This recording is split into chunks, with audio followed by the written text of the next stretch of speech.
Second Chance with the Hero. Written by Liwen Y. Ho. Narrated by Skye Ali. Chapter 1. Josephine. Josephine Gilbert hoped this would be the best Christmas of her life, just not her last one. As soon as she pushed open the door to Stories and Scones, a strong, sugary scent enveloped her, easing her worries. She loved the idea of this shop, combining two of her favorite things in the world, books and sweets. Josephine immediately felt at home. Seeing the woman waving at her from behind the buy counter quickly brought a smile to her face. "Jan!" Josephine ran past several bookcases until she reached her dear high school friend. The two women embraced, then pulled apart to have a good look at each other. A couple of years had passed since she last saw Jan in person. Aside from her children and grandchildren, Jan was the one person she had missed the most from her hometown of Freedom, Colorado. Having her within arm's reach now brought tears to her eyes. "I've missed you so much. You haven't changed at all." "You should talk," Jan exclaimed as she shook her head of short hair. "You look like you stepped out of the pages of our old high school yearbook. How do you not have any wrinkles? And your hair, there is not a single strand of gray. Whatever you were eating or drinking in California, I need a case of it. Make that 3. Don't be ridiculous. I have plenty of wrinkles. I just like to call them laugh lines. And this color is all thanks to Clairol number 9. She laughed and tucked a lock of her shoulder-length blonde hair behind her ear. "You're the one who's glowing. Married life must be treating you well. How are you and Pete doing?" "We're doing well, thank the Lord. We'll have to have you over for dinner soon so we can catch up. It has been too long, friend." Jan took her hand and patted it. She'd always been the nurturing type, even when they were young. "It's so good to have you back. This is an answer to years of prayers. Years, I tell you. I never gave up hope, though, that you'd come home." Josephine nodded.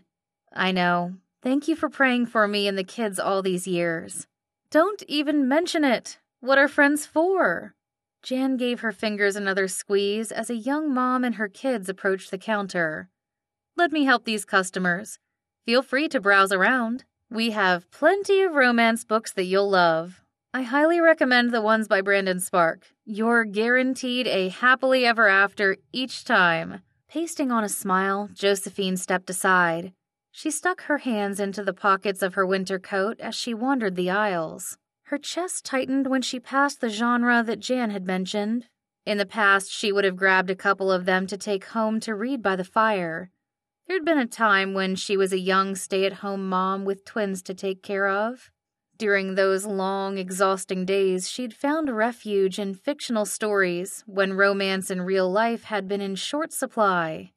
Oh, she'd been in love once upon a time. So in love that she'd gone against her parents' wishes and eloped with her high school sweetheart. That was nearly 4 decades ago. Now, at age 59, she had been divorced for as long as she had been married. A broken marriage had never been her game plan. But it was what it was. She and Jack had married at 21 and became parents the year after that. Eventually, the burden and stress of raising a family had taken their toll on their relationship. They managed to last until the kids were almost out of high school. Thinking back now, she couldn't pinpoint the exact moment when they had grown apart. It was more a series of falling outs. Little by little, she had let disappointment and resentment burrow inside her heart until there was no space left for forgiveness. Not that she had ever stopped caring for Jack. Josephine would always have a place in her heart for the man who had shown her love in tangible ways that her parents hadn't. But even Jack's love had its limits. Still, she was thankful that he had given her the 2 greatest gifts possible, their son and daughter, Jeremiah and Jess, as well as their growing families, were the reason she had decided to sell her midwifery practice in California and move back to Freedom. Now, if only God would allow her to enjoy her retirement years with her loved ones by her side. This was her one and only prayer. Ouch! Josephine sucked in a sharp breath as pain overtook her right temple. The throbbing sensation immediately spread from her head to behind her eye. Everything around her blurred, making the covers on the picture books in her line of sight blend into a soup of colors and shapes. She grabbed onto the bookshelf, trying to stay upright through the dizzy spell that followed. Forcing herself to breathe, she prayed the same prayer she had been praying for the past month since these headaches started. Lord, I need more time. Please give me more time. She had already missed out on so many years of her grandchildren's lives. Video calls and brief visits weren't the same as spending consistent time with them in person. Now that they were all living in the same town, there was so much she hoped to do to make up for lost time. She had been teaching 10-year-old Maya how to crochet her first hat. A blue one she wanted to give her dad for Christmas. Maya's 5-year-old twin brothers Adam and Asher were expecting to bake cookies with her next week. She was supposed to be an extra pair of hands for Jess, who was due with her second child at the end of the month. She had already promised to take Jess's son Titus to the annual Christmas parade in 2 weeks. She couldn't fall ill now. Her throat tightened as tears threatened to fall. Shutting her eyes, she prayed and waited for the headache to pass, if it passed. "Josephine, are you all right?" Jan's usually upbeat voice was laced with worry. "Let's get you seated. Here we go. Easy now." Josephine felt Jan's arm around her shoulder as she guided her to a nearby armchair. The moment she settled into the soft velvety fabric, a small weight lifted from her shoulders. At least this time she hadn't fallen. It had only taken one such incident at work to convince her it was time to retire. "Are you okay?" Jan asked again. "You're as white as a sheet." I'm fine. A lot better now that I'm sitting. Thank you." She opened her eyes and tried to focus on Jan's face. "It's just a headache. I'll be okay in a little while. Let me get you some water. I'll call Jess too and let her know to pick you up." "No, Jan!" Josephine didn't get a chance to finish her sentence before Jan rushed off. The last thing she wanted was to worry her daughter, especially when she was pregnant. She had come to ease Jess's burdens, not become a burden herself. She'd do what she had always done these past 20 years, take care of herself. That's how she'd lived her life since Jack left. With as much conviction as she could muster under the circumstances, she called out, "Jan, I'm fine. Really, please don't call Jess. Here, take this." Jan reappeared and carefully handed her a large mug. "It's your favorite." Josephine guessed there was a tea bag in it based on the minty aroma wafting in the air. She couldn't believe that after all these years, Jan still remembered how much she loved peppermint tea. Her friend's thoughtfulness warmed her as much as the heat from the mug did. It had been a long time since anyone had taken care of her. "Thank you, Jan. I'm feeling better already. Please don't bother Jess with this. She has enough on her hands already." "Too late. I already dialed her number." "Hi, Jess, it's Jan." "No, I'm not calling about the scones you wanted. This is about your mother. Do you mind coming to the shop? She has a doozy of a headache, and I'd feel better if you could take her home." She paused for a moment. "No worries, we'll see you soon." As soon as Jan hung up, she informed Josephine of the situation. "Jess is out buying diapers, but she'll come over as soon as she's done. In the meantime, you are to stay put." "Fine," Josephine sighed. Jan's call had pretty much sealed her fate. She had no choice now but to wait. It was probably safer this way. Her headache wasn't getting any better, and neither was her vision. She had a fairly high pain tolerance, but this ache was testing her limits. There was nothing she wanted more than to crawl into bed, something she planned on doing as soon as she got back to her apartment. "How bad is it on a scale of 1 to 10? Jan asked. 10 being the worst? "Depends on your definition of worst." "Childbirth's a 10 in my books. Is it as bad as that?"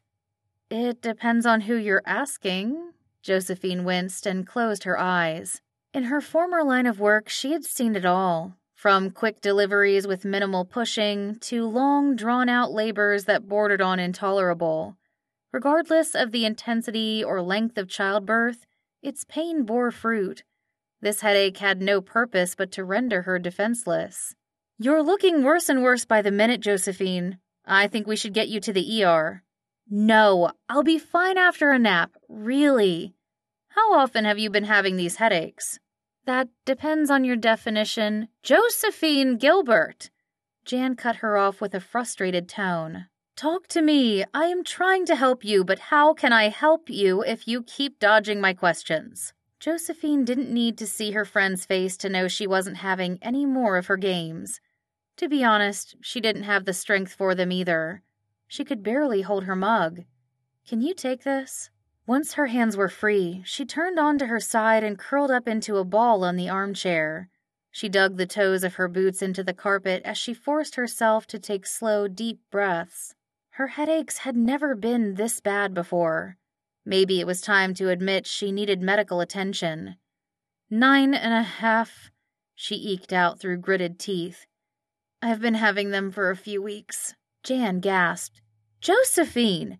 You should have called a doctor already. What if it's what your mom had? Her tone softened as she insisted. I'm calling Pete, and we're taking you to the ER. Josephine didn't argue this time. If she could, she'd drive herself to the hospital. Hearing Jan speak her fear out loud only added to her anxiety. Her mother had nearly passed from a ruptured brain aneurysm around this same age. She'd had all the telltale symptoms, headaches, blurry vision, dizziness, for months. After seeing what her mother had been through, she should have known better. But between retiring and the move, she hadn't had time to see a doctor. She meant to make an appointment once she had settled in here, but she'd been too caught up this past week spending time with her grandkids. No more excuses. She just hoped it wasn't too late. Please, Lord, give me more time. She offered this prayer as if her life depended on it, because it did. Surely the one who knew the number of hairs on her head could protect what was inside her thick skull a little longer. Just long enough so she could tell her family how much she loved them. Maybe even long enough so she could make amends with the one person she had wronged in her life. It was likely out of desperation, but for the first time since her divorce, she made this request of God. Please give me a chance to talk to Jack. Chapter 2. Jack. Jack Gilbert knew a dire situation when he saw one. As a medic on an oil rig off the coast of Angola for nearly 2 decades, he thought he had seen it all. Various kinds of fractures, contusions, dislocations, and burns, and more cases of tooth decay than he cared to remember. But the symptoms that today's patient presented with had him breaking out into a sweat. How long did you say you've been feeling ill, Wendy? The woman in her early 40s opened her mouth to answer, then immediately clamped a hand over her lips. She lurched off the exam table, grabbed the nearest trash can, and buried her face in it. The retching sounds that followed resonated off the white sterile walls of the sick bay. Jack knelt beside her and held her long brown hair back. He said a prayer for Wendy, asking God to bring relief to her queasy stomach. His heart went out to her, partly because she reminded him of his daughter Jess, who was just a few years younger. He also felt an extra burden when caring for the women who worked on this rig. There were only a handful who had ventured into this world that had previously been reserved for men. They were equally as brave and smart as their male counterparts, but they had to work extra hard to prove themselves. He offered Wendy a handful of tissues when she finally let go of the trash can. She accepted them with a weary smile and wiped her mouth. Thank you. Sorry about the mess. Don't worry about it. Let's get you off the floor. He helped her onto the exam table before taking a seat on the stool beside it. Now, tell me again how long you've been sick, and have you had any other symptoms? It's been 2 days. I thought it was the lasagna from the other night. I don't do well with too much cheese, but it's only getting worse. I can't keep any food down, sometimes not even water. Any fever or chills? No, it's not like a regular flu or cold. I don't know what's wrong. I've never felt this bad before. He'd only met Wendy 10 minutes ago, but he took her word for it. Her complexion had grown paler since she had stepped inside the room. Let me take your vitals and we can go from there. After taking her blood pressure and temperature and doing a quick exam, Jack was only more puzzled. Nothing looked out of the ordinary. He almost wished Wendy had a fever. At least that would confirm the presence of a virus. The other condition he suspected was food poisoning, but with no one else on board experiencing the same symptoms, he ruled that out as well. What could this be? He prayed for wisdom from above. Having worked in medicine all these years only confirmed how finite his knowledge was. The human body was complex, intricate, and amazing. He only understood a small fraction of what its creator knew. He racked his brain, considering what other possibilities could be at play. "Where were you before this hitch started?" he asked. They'd only started their current offshore period of service 5 days ago. If this bug had an incubation period similar to that of the stomach flu, Wendy would have caught the virus on land, which means this could be one of any number of contagious illnesses. "Can you tell me all the places you visited last week and who you were with?" "I was home in California. It was just me, my husband, and our dog. We mostly stayed home except for our daily walks." Jack's ears perked up at the mention of the Golden State. There'd been a time when he'd contemplated moving there in hopes of saving his marriage. He still regretted not following through on that impulse. Knowing what he knew now, he'd have done everything possible to repair his relationship with Josephine. He sucked in a sharp breath. That was it. He had a hunch what Wendy might be suffering from. "Is there any possibility that you're pregnant?" Wendy's mouth fell open. "Pregnant?" "Yes. When my ex-wife, was pregnant with our twins, she had the same kind of nausea. It was like what you described. She couldn't keep anything down, not even water." Her hands flew to her stomach as she stared down at her navy sweatshirt. "Did you say twins?" "I'm not saying you're pregnant with twins, Wendy, but if you are pregnant, you could be experiencing morning sickness. The name's obviously a misnomer, since some women can have it all day." He walked over to one of the overhead cabinets and pulled out a small rectangular box. Handing it to Wendy, he instructed her. "Why don't we see what this pregnancy test says?"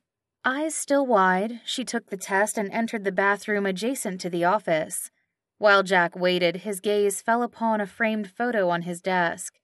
The image, frozen in time, was from a Christmas long ago, back in his hometown.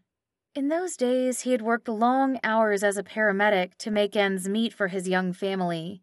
He remembered getting off early that particular year so he could attend the tree lighting ceremony with Josephine and their son and daughter.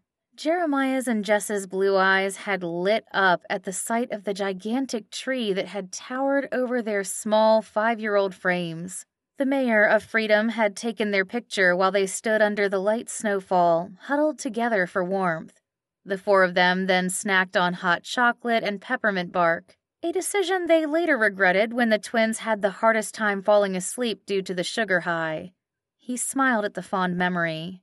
Those were some of the best days of his life, when he and Josephine had no one else to rely on but each other, when the kids were still young and innocent, before his hours on the job were cut due to union rules and their finances got tight, and before Josephine decided to ask her wealthy parents for money.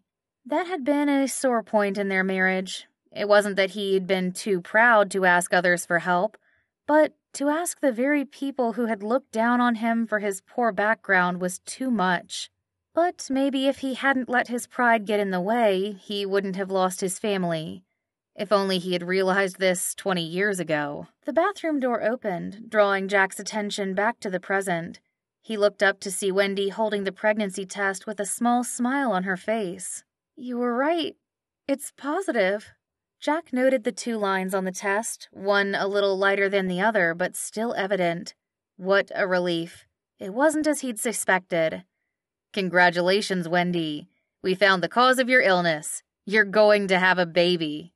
"I'm going to have a baby," she repeated with wonder. She placed a hand on her midsection and shook her head. "I can't believe it. The doctors always told me I couldn't get pregnant. I stopped praying for a miracle a long time ago." "That doesn't mean God stopped working," Jack reassured her. "Come on and have a seat. Let me get you some ginger ale and crackers to help with the nausea. Then we'll have you medevac to the nearest hospital to meet with an OB. You'll want to talk to your supervisor about the rest of this hitch as well as the upcoming ones." "I will. Thank you so much." An hour later, Jack watched as Wendy boarded the helicopter to fly to shore. He returned to his office, praising God for blessing his patient, as well as keeping everyone else on the rig healthy and safe. This was his prayer often, especially during the holiday season when these workers were away from their families. The kitchen served special meals for them, but good food could only do so much. Turkey and apple pie were a poor substitute for the company of loved ones. The one thing you could count on when you worked away from home was growth. Children growing up and couples growing apart. He understood the sacrifice all too well. At 5:15, he finished typing up his patient notes. He took off his bifocals and rubbed his eyes, ready to call it a day. As the only medic on the rig, he was still on call after hours, but he could go about his own business. He planned to work out in the gym, eat dinner, and make some video calls to his kids. Thankfully, he had repaired his relationships with Jeremiah and Jess, because there was nothing he enjoyed more than being their father and now a grandfather to their children. Ring! His cell phone rang with an incoming call. The area code on the screen read 303. He recognized the Colorado number as Jess's. It was too early for her to be calling, though. "Hello, Jess. Is everything okay?" "Daddy?" His daughter's voice came over the line, breathy and quavering. She sounded like she was on the verge of tears. "Daddy, I'm so scared." "What is it, sweetheart? Are you hurt? Where are you?" "At the ER.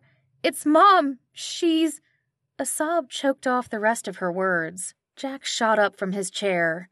"What about Mom? What happened to her?" Jess stopped crying long enough to utter a couple of sentences. "She's in so much pain. I don't know what to do." His heart about stopped. "Was she in an accident? How serious is it? I need more details, Jess." "I was out shopping when Jan called. She asked me to pick Mom up because she had a headache. By the time I got to Stories and Scones, they'd called an ambulance. I followed them here as fast as I could. I only saw Mom for a second, but she didn't look good at all. I don't know what's wrong. How could a headache be this bad?" Jack's head spun with all the information. As far as he knew, Josephine didn't get migraines. Unless her health had changed in the 20 years since he had last seen her, which it very well could have.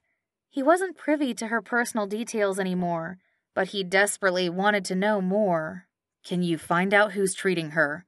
I want to talk to the doctor." Silence followed, tightening his chest. "Jess?" She suddenly cried out in pain. "Oh no! Not now!" "Sweetheart, are you okay?" "I'm fine. Just having some contractions. Hopefully they're Braxton Hicks. But I guess if they're real, this is the best place to have them." He jumped to his feet. This situation was getting more desperate by the minute. "Lord, what can I do?" "Go home." Jack blinked. He didn't hear an audible voice, but the message was the same one he'd been sensing in his heart for the past few months. For far too long, he had been wanting to return to freedom. There had always been an excuse, legitimate or not, to keep him from going. But no more. He needed to be there for his family. He would need to pull some strings to get an early leave, but he'd do whatever it took. His kids and grandkids needed him. Josephine needed him too. At least, he prayed she would accept his help. Chapter 3. Josephine. Josephine breathed freely for the first time since she'd entered the hospital. For some unknown reason, the pain in her head had subsided, leaving a more manageable ache in its wake. She thanked the Lord for this much-needed reprieve.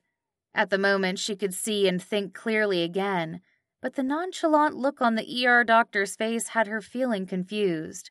He didn't seem concerned at all about her symptoms. "Mrs. Gilbert, is it?"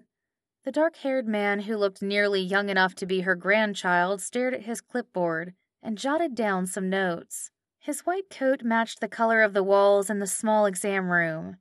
"It's Miss Gilbert," she replied, more annoyed at herself than the doctor. She should have changed back to her maiden name of Walton years ago. But she'd never found a good opportunity to do so. All the bills and accounts were under her married name, so she reasoned it was easier this way. But every time someone addressed her, she was reminded of the fact that she was no longer a Gilbert. Not since the heartbreaking day those divorce papers showed up in her mailbox.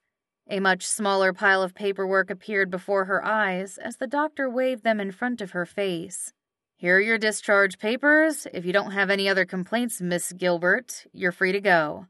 "That's it? Are you sure I don't need any tests done?" "I don't see the need now that you're feeling better. You said yourself that you've been under a lot of stress moving back to freedom. Tension headaches are very common. There could also be hormonal changes at play considering your advanced age." Her jaw dropped. Perhaps tact wasn't part of the curriculum for Bedside Manner 101. "I already went through menopause 4 years ago, thank you very much. I hope when you said advanced you meant mature." He laughed nervously. "I see your humor is returning. That's always a good sign. You take care of yourself, Miss Gilbert. If you have any other concerns today, feel free to come back.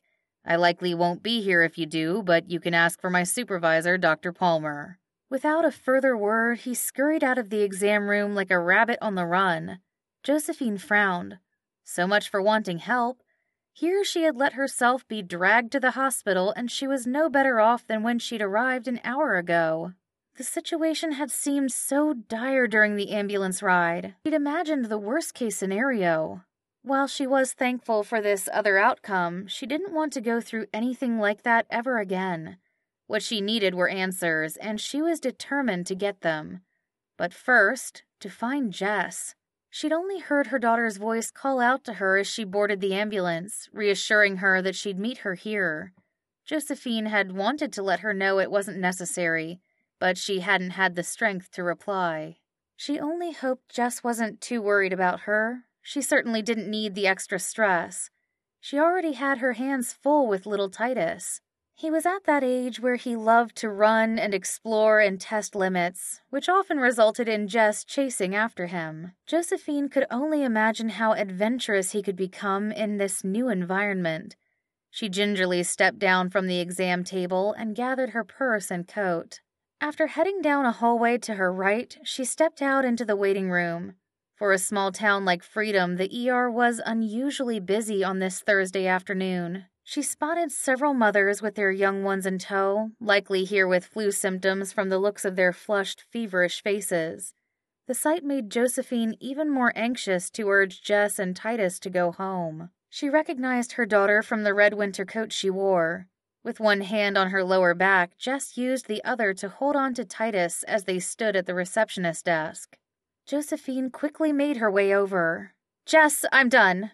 Let's get you and Titus home." As soon as Jess turned around, her expression softened with relief. "Mom! I was so worried about you.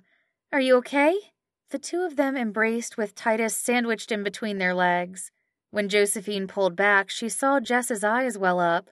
She wiped away the tears that spilled down her daughter's pale cheeks. "I'm fine, sweetie. Just fine. I'm sorry for worrying you. Let's hurry up and get out of here. There are too many germs here for my liking." "What did the doctor say? Did they find out why your headache was so bad?" "He said it was likely stress. I'm sure a good night's sleep will do the trick." "But Mom, did they do any tests? What if you have what grandmother had? Aren't brain aneurysms hereditary?"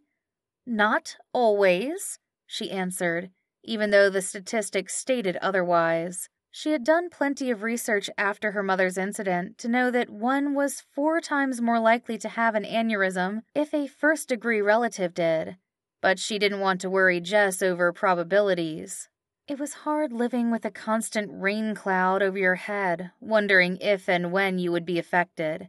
She'd had first-hand experience with that. All she was sure of was that their futures were in God's hands, and He had a reason for everything that happened. That was enough certainty for her. "The doctor said I can always come back if I need to. But now what I want is to get you and Titus home." "Where's Titus?" Josephine's heart sank when she didn't see his head of curls. When had he run off, and where did he go? "Titus?" Jess spun around, her hands on her head. "Titus? Baby, where are you? Has anyone seen a little boy? He's 2, about this tall." She gestured to the height just below her growing belly. "With blonde hair and blue eyes?" The 12.5 people occupying the waiting room chairs shook their heads. Josephine was about to ask the woman at the front desk to block off the exits when she heard a man calling out, "Anyone looking for a little boy?"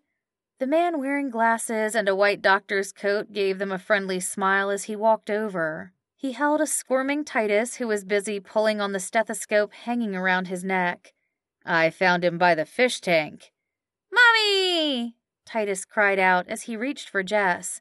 "I saw fishies! Lots of fishies!" "Oh, sweet boy, you need to stay close to Mommy. Please don't run off again." Jess sighed. "Thank you, Doctor, for finding him. He has the hardest time being still. He's just so curious about everything." "No worries. Curiosity is not a bad thing. It'll take him places. You'll see." "Hopefully not too far away from me, at least before he knows his way home," Jess joked. She raised her brows, then glanced at Josephine. "Doctor, do you mind checking my mom out? She had a horrible headache, and my dad said she should get an MRI to rule out a brain aneurysm. We have a family history of it." Josephine's throat constricted, making it hard to swallow. "Jess! You talked to your father? You shouldn't have called him. Look at me, I'm fine. I don't understand why you had to call him." "I was scared, Mom. I didn't know what else to do. I wanted to talk to someone with a medical background, and he was the first person I thought of. Daddy still cares about you, even though you guys aren't together anymore." Mortified, Josephine clamped her lips together. She noticed a few patients craning their heads as inconspicuously as possible to hear more of their conversation. Thankfully, she didn't recognize any of their faces. This wasn't the time nor the place to be broadcasting the demise of her marriage. She'd faced enough shame 20 years ago when she became a single mom. "Excuse me for interrupting," the doctor spoke up, "but you mentioned a family history of brain aneurysms." "Yes," Jess continued. "My grandmother, my mom's mom, had one that ruptured." "Well, we should definitely do an MRI then. Let me pull up your chart, Mrs. "Gilbert?" Jess replied. "It's Josephine Gilbert, age 59, blood type O, shoe size 7.5. "Good to know," he chuckled. "I'm Dr. Palmer, age 32, blood type B positive, shoe size 9. Why don't you ladies take a seat? I'll give the radiology department a ring and find out when they can fit you in." They walked to the nearest chairs and sat down. An activity cube on the table in front of them caught Titus's attention, and he climbed down Jess's lap to examine it. Josephine made sure to keep her eyes trained on him at all times. They'd already had enough excitement for one day. Jess placed a hand on her arm. "I hope you're not too mad, Mom. I didn't think you'd mind me talking to Daddy about you." Shaking her head, Josephine answered, "I'm not mad, sweetie. Just a little caught off guard. Her voice trailed off as she contemplated how to verbalize her concerns. "Your father has his own life now. He really doesn't need to be bothered with something like this." "But I'm sure he wants to know what's going on with you. You guys were married for almost 20 years. That's a long time. And we've been apart for just as long, even longer if you count all the time he was away for work before the divorce. We haven't seen each other or even talked in I don't know how many years." She and Jack had been forced to interact in the years following the divorce, but it had always been to discuss matters related to the kids. After Jeremiah and Jess were on their own, the glue that had kept them in each other's spheres dissolved. Josephine didn't know anything current about Jack, except for what Jess told her. The last photo she'd seen of him was years ago. She had often wondered if she'd recognize him if he showed up on her doorstep. "Just consider it a blessing to have another person praying for you, Mom." Your father's praying for me?" Her throat was so dry the words almost got stuck. The idea that her ex-husband would do such a thing floored her. They hadn't parted on the best of terms, and the last time they had talked, she'd been less than gracious. How could he have forgiven her so easily? "Of course. He said he'd pray all the way over here. I don't think he was exaggerating either." Josephine's gaze darted to Jess's face for the briefest of seconds. The mischievous smile she saw worried her as much as the time she'd found the twins playing with a jar of peanut butter. She had a sinking feeling she didn't want to know the answer to her next question, but she had to find out. "What do you mean by all the way over here?" "Daddy said he'll pray for you during his flight from Angola to Denver. That's close to 17 hours. Jessica Davina Gilbert Franklin. She quickly got down on the ground beside Titus so she could keep him in sight while she faced her daughter. What did you say to your father to make him want to hop on a plane? I didn't say anything, Mom. He was the one who offered to come home. Home. Did Jack consider Freedom his home anymore? He hadn't been back in decades, and now he was coming back for her? Preposterous didn't even begin to describe this situation. Josephine took a deep breath to calm herself. Jess, I need you to call your father back and tell him not to come. Ring! The familiar tune of a Christmas carol filled the air. That's mine. Jess rummaged around in her coat pockets until she pulled out a cell phone. One glance at the screen made her brows shoot up. She held the phone out to Josephine with a glint in her bright blue eyes. Here, Mom, you can tell Dad yourself. Josephine's stomach dropped. She only had one thought. God sure had answered her prayer quickly. Here was her chance to talk to Jack. Chapter 4. Jack. Jack was in such a rush to pack up his things he hadn't had a moment to sit down in the past hour. After meeting with his supervisor and negotiating an early leave from his hitch, he placed a call to Jess to let her know his plans. He'd only heard her say hello when he started talking. Hi, sweetheart, it's Dad. I just booked a red-eye from Luanda that leaves at 10 tonight. There weren't any direct flights, but I managed to find one with a 5-hour layover in Frankfurt. I should be arriving in Denver around 4 in the afternoon tomorrow, your time. I'll get a rental car, so don't worry about picking me up. Are there any updates on Mom? Where should I meet you guys? The silence that followed made him freeze. His whole body tensed as a wave of fear washed over him. Why wasn't Jess answering? Had something happened to Josephine? Jack jumped onto the twin-sized bed in his small living quarters. He forced himself to take a deep breath and mentally prepare himself for the answer to his next question. Am I too late, Jess? Jack? His throat grew raw. The female voice was more mature than Jess's and oddly familiar, but he couldn't believe his ears. He hadn't heard Josephine's voice since the last time he saw her in person at Jess's wedding. That was close to a dozen years ago. To be able to hear her now, especially to hear her say his name, felt like a gift from God. Joey, is that you? A pause followed before she answered. It's Josephine. Yes, Josephine. He'd forgotten that he no longer had a right to call her by the pet name he had started using when they were teens. How are you feeling? Did the doctors say what's wrong? I'm better. The doctor wants to do an MRI, but it's just a routine procedure. I appreciate your concern, Jack, but you really don't need to come. But Jess said you were in a lot of pain, and then she started having contractions. I want to come back to help in any way I can.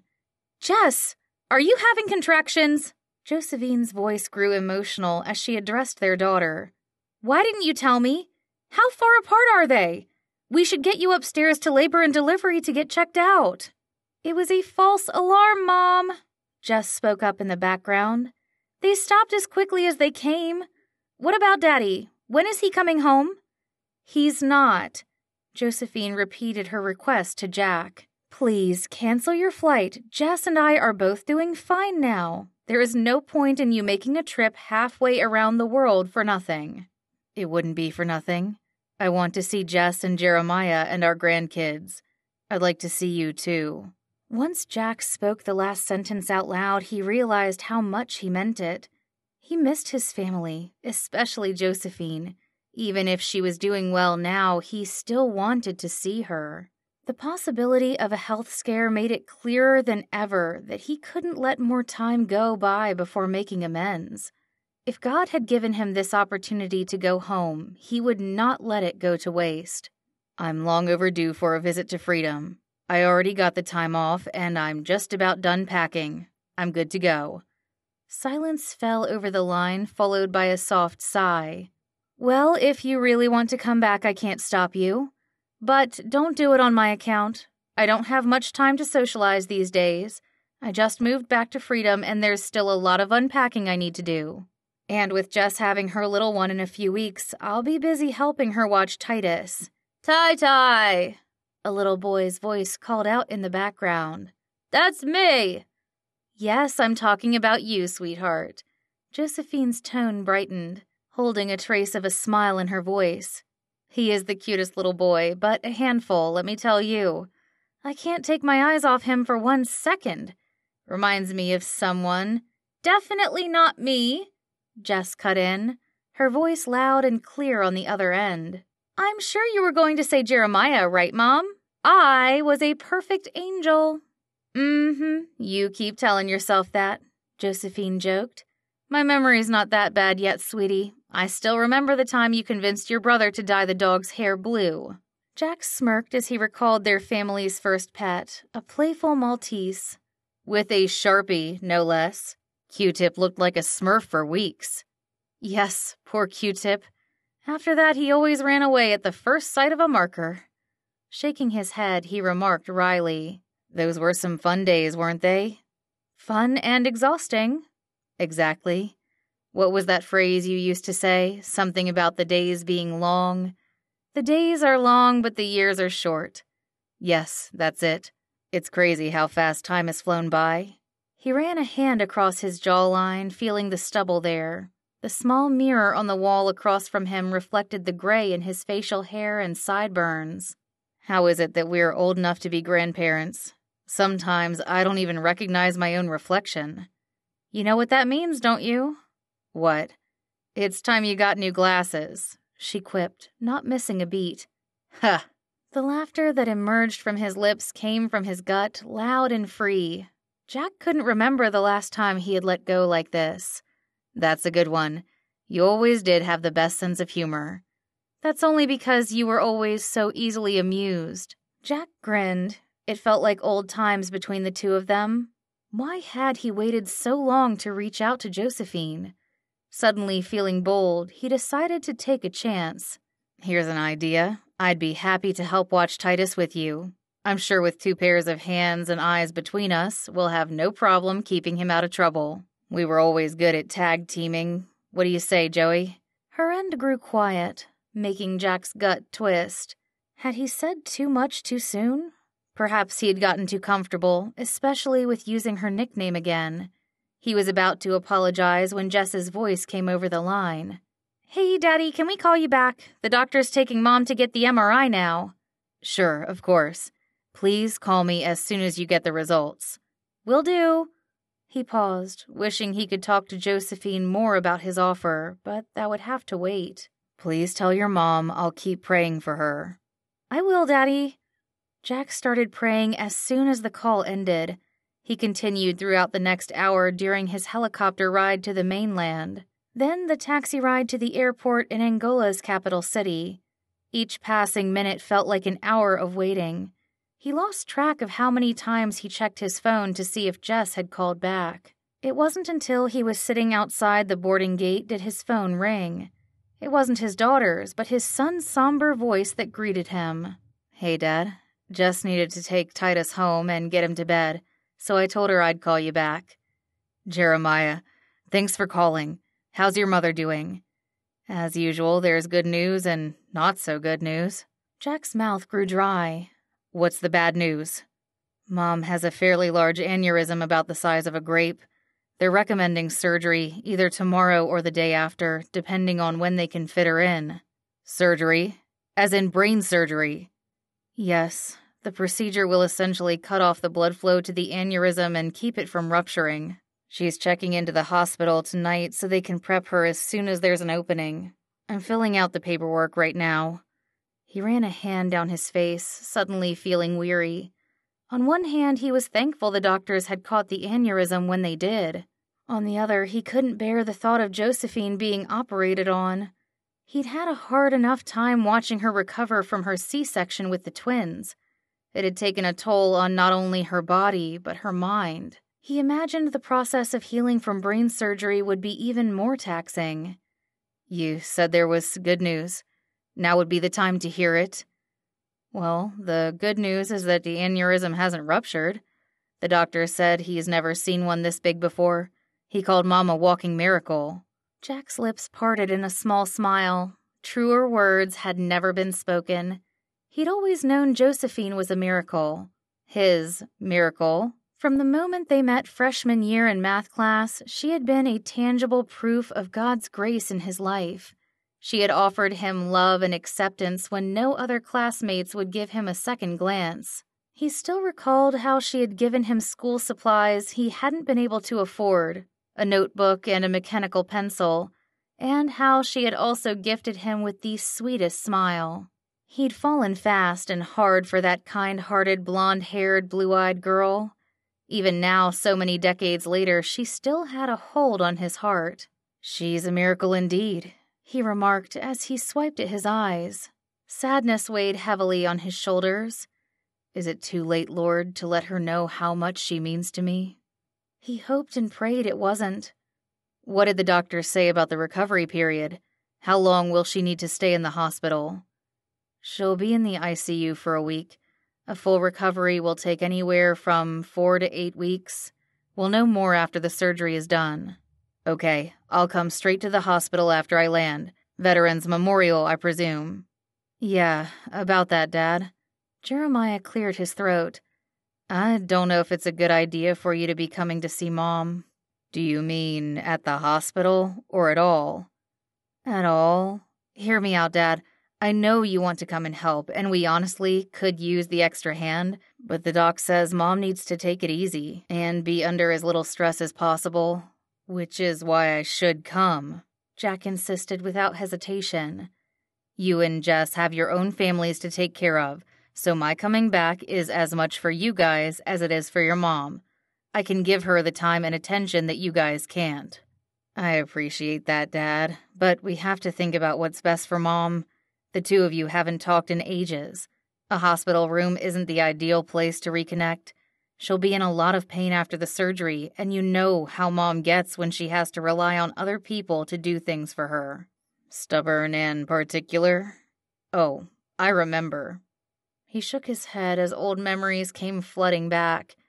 There was the time when Josephine had twisted her ankle and he had offered to take care of the household chores. She had reluctantly written out detailed instructions for him on how to do every single task, even the seemingly easy ones. Or so he had thought. He had realized too late that he should have followed her instructions on how to sort the laundry. "Don't worry, I learned my lesson.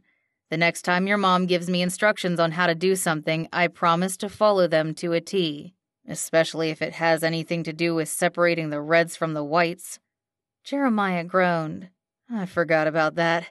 I had to wear pink socks to all my softball games. Haven teased me about 'em for weeks. And look at the two of you now, married with 3 kids. A soft chuckle came over the line. "I'm pretty sure it wasn't because of the socks. I think God's grace had something more to do with it. I know."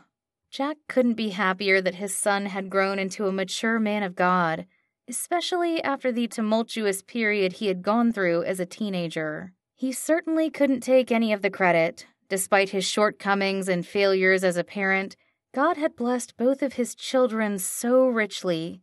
It was all grace, unmerited and divine. He had experienced the same favor himself. That's why he longed to be the hands and feet of Jesus for others, especially his family. "I hear everything you're saying, son. I understand your concerns. But I want to do this for your mom. I wasn't there for her when she needed me before, but I can be there for her now." "All right, Dad, but try to give her some space. Let her come to you for help. She needs to learn to trust you again." Jack blinked in surprise. He never imagined getting relationship tips from his son, but it was spot-on advice. "How did you get so wise?" "Unfortunately, from making mistakes," he replied wryly. "That's what mistakes are for, to learn from, and trusting in God to redeem them." "Sounds like my old man has gotten wiser, too." He smiled. "I'm working on it. Better late than never, right?" A female voice came over the loudspeaker, interrupting their conversation to announce, "Flight 1012 departing for Frankfurt, Germany will begin boarding shortly at Gate 7. "Hey, Jeremiah, it's time for me to board. I'll see you soon. Tell your mom I'll be praying for her during my flight." "I will. Safe travels, Dad. We're all praying. Haven and the kids, too. For you and for Mom. Who knows? This might be the most memorable Christmas in Freedom Ridge yet. For better or worse, Jack was sure this holiday would be one for the books, but his sincere prayer was for a Christmas filled with good, positive memories. With the way he had failed his marriage and his kids, he owed his family that much. Chapter 5. Josephine. Josephine now understood the metaphor of feeling like you'd been hit by a truck. She thought she'd known exhaustion before as a mother of newborn twins, but the tiredness overtaking her body now was like nothing she had ever experienced. Not only was she tired, but she also felt weak, with her limbs wobbly like jello, her mouth as dry as cotton, and her head aching. She wondered if she did in fact get struck by a car. Her heavy eyelids refused to budge as she lay on her back. Where was she? What had happened? She racked her brain to recall her last memories. Bits and pieces appeared like the parts of a puzzle, joining together to form a mental picture. Jess and Titus waving goodbye and blowing her kisses. Jeremiah handing her a backpack of clothes. Her friend Jan sitting by her bedside, tossing and turning all night in an unfamiliar bed. The hospital! That's right. She had checked in and they'd gotten her labs drawn to prepare her for surgery. Had she had the surgery already? She dragged her right hand off the bed and lifted it ever so slowly to her head. Her fingers grazed some cotton bandages where her hair should have been. She sucked in a breath. Had they shaved her whole head? "Good evening, ma'am," a cheerful female voice greeted her. "Careful now with your head. I'm Nancy, your post-op nurse. How are you feeling, Mrs. Gilbert?" Josephine didn't bother correcting her. Any speaking that required more than one-word answers was out of the question. She channeled what little strength she had into opening her eyes. The first image that came into view was of Nancy's short black hair and her red and green, likely Christmas-themed, scrubs. Without her glasses, everything around her appeared like in a haze. It was rather appropriate, given how fuzzy her brain felt, too. Having been an RN before she became a midwife, she had learned the after-effects of general anesthesia. Experiencing it firsthand, however, was a whole different story. Wetting her lips, Josephine attempted to form an answer. Half her face felt like it was still asleep. Only a whisper emerged, one that was barely audible over the beeping of the machines in the room. "Fine." "The doctor said your surgery went as expected," Nancy remarked as she came closer. "I'll go ahead and check your vitals." Josephine said a prayer of thanks that all had gone well. The hardest part was over. She closed her eyes to shut out the bright light in the recovery room. She disliked playing the role of patient, but she knew these measures were necessary. Her pulse, oxygen level, temperature, and blood pressure all needed to be stable before she could be transferred to the ICU. "All right, everything looks good," Nancy announced after a few minutes.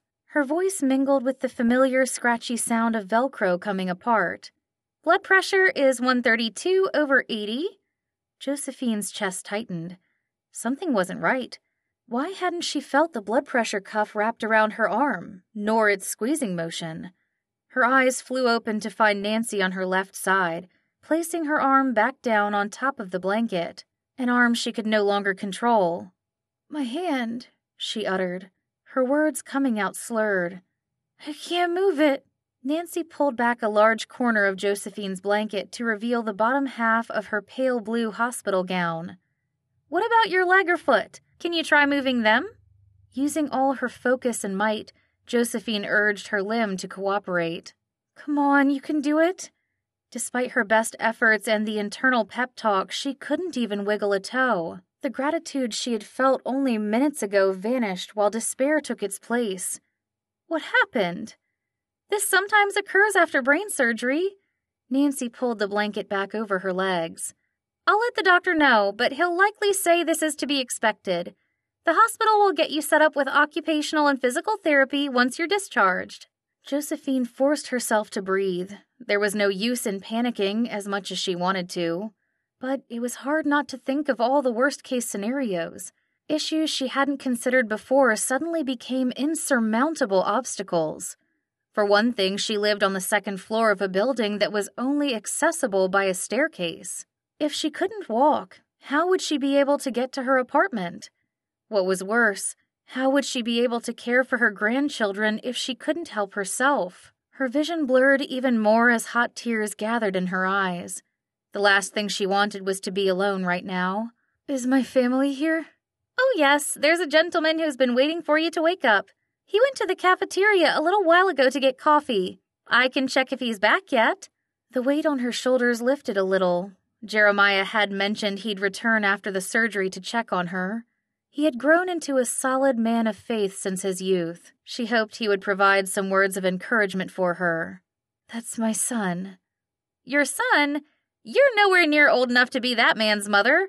I assumed he was your husband, or boyfriend, perhaps. I see you're not wearing a ring." Josephine stilled as a storm of emotions washed over her. "How old is he?" "I'm so bad at guessing people's ages. Maybe in his mid to late 50s. I heard a couple of the nurses call him a silver fox."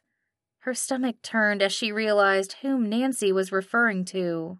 "Not my son." "Yeah, I didn't think so. Who is he, if you don't mind me asking?" "My ex." "Oh," Nancy harumphed. "Not here to cause trouble, is he? If so, I can get security to escort him out."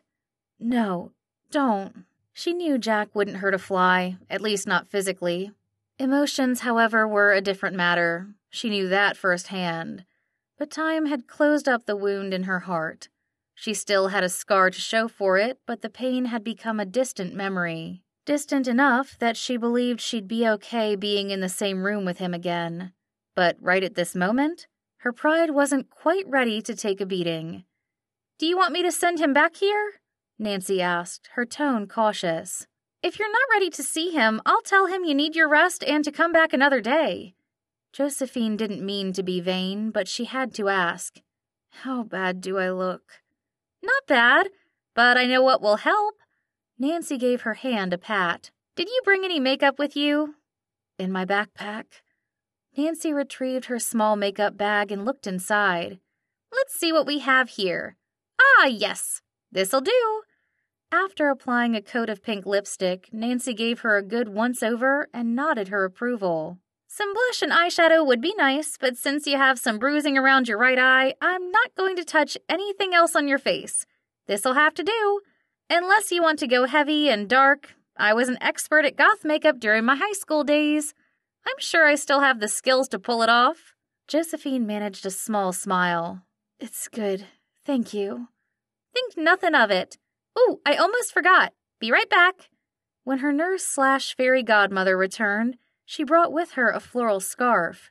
"The doctor didn't shave off too much of your hair, but if you prefer to cover up your head, you can use this." "Sure." Nancy loosely draped the scarf over Josephine's head and tied the ends together at the nape of her neck. She then held her cell phone up to allow Josephine to use the camera app as a mirror. "What do you think?" The fuzzy reflection reminded her that she was legally blind without her bifocals. "My glasses." "Where are they? In your bag?" "Outside pocket." "Got it." A moment later, everything came into focus for Josephine. First, the room with its sterile white walls and the array of medical equipment by her bedside. Then, Nancy's youthful, smiling face. She took a deep breath, feeling more grounded now that she could see clearly again. But the instant she glimpsed her image on the screen, her chest tightened. The woman staring back at her looked more ready for Halloween than a reunion with her ex-husband. Her pale complexion accentuated the redness of the bruising along her hairline, and the deep weariness reflected in her eyes aged her a dozen years. There was no denying that she'd be making an impression on Jack, a very bad one. She couldn't let him see her like this. "I can't." "Not ready to see him? No problem. I'll tell him to come back." Knock, knock. "Mind if I come in?" Josephine froze as Jack's deep, velvety voice filled the room. The familiar sound sent a rush of heat through her body. The sensation dismayed her. How could she still have such a strong reaction to someone who was no longer a part of her life? Maybe it was due to shock or embarrassment at her current state. Whatever the reason, she pushed aside the confusing feelings clouding her heart. Jack was here for their family, nothing more. Except that he wasn't. He had come to the hospital to see her. Was it out of obligation or guilt, perhaps? Whatever the reason, she couldn't ignore the man, not when he was already here. With great reluctance, she lifted her gaze to where he stood in the doorway, filling it with his commanding presence. She swallowed hard. Jack was even more handsome than the last time she saw him, which was saying a lot, considering he'd been dressed up in a tuxedo on the day of Jess's wedding. Silver fox indeed. His wide shoulders filled out the black winter coat that he wore over a white button-down shirt. Strands of gray streaked the sideburns of his sandy brown hair and along his beard, giving him a dignified appearance. Lines appeared at the corners of his amber-colored eyes as he smiled. For someone who had just traveled around the world, Jack looked awfully put together. Too put together in her opinion. Why did he have to age so well? Nancy glanced at Josephine with a questioning look. "Is it okay?" Josephine nodded. Being alone with Jack was far from okay, but she couldn't avoid him anymore. She was a grown woman, for crying out loud, one who'd been ordering off the senior menu for several years now. She would face her ex-husband with grace and dignity, or go down trying. Chapter 6. Jack. Jack forced himself not to react to the sight of Josephine lying so helplessly in the hospital bed. Every cell in his body yearned to rush over and gather her up in his arms like he once had, but he remained calm. As calm as he had learned how to be when he had worked as a paramedic in Freedom. In those days, he'd show up at the scene of a crash and push aside his worries and fears. That was the only way he got his job done. But this was not an emergency call that needed to be answered, nor was Josephine a patient who needed his attention. The woman before him was family. Perhaps not in a way that the law recognized, but she would forever be the mother of his children. For that reason and many others, he would treat her with the respect and care she deserved. The respect and care he should have given her long ago. When Jack reached her bedside, he lost his train of thought for a moment. Even in her weakened state, she still possessed an air of grace and elegance. He was completely mesmerized by her high cheekbones and long lashes, along with those full pink lips.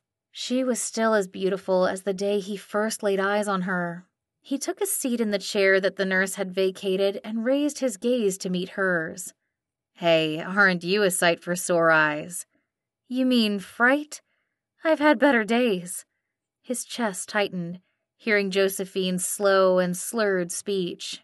He schooled his expression so as not to worry her. Squeezing out a smile, he shook his head. "You're as radiant as ever, Joey. Josephine." He corrected himself. "I'm sure I wouldn't look half as good as you after having brain surgery." "It's a good thing I'm the one who had surgery, then." He couldn't repress his laughter. Her dry wit always surprised him. "You haven't changed at all.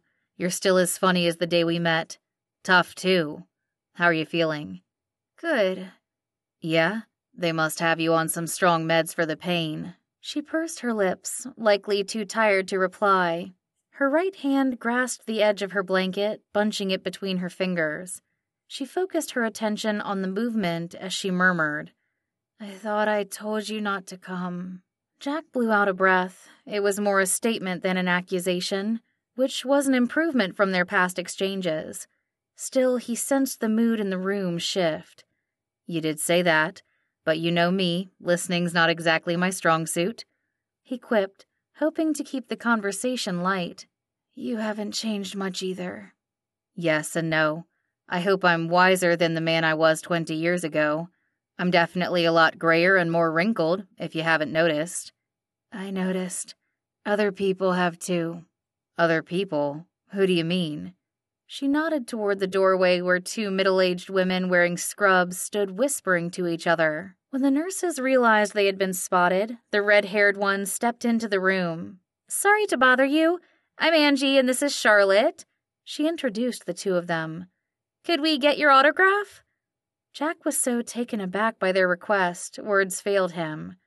I'm sorry?" "Your autograph," Angie repeated with enthusiasm. "You're the actor from that Hallmark movie, right? The one where the high-powered attorney goes back to her hometown for Christmas and bumps into her old flame. You played the old flame. I know it's you. I just watched it last week." Jack held a hand up. No.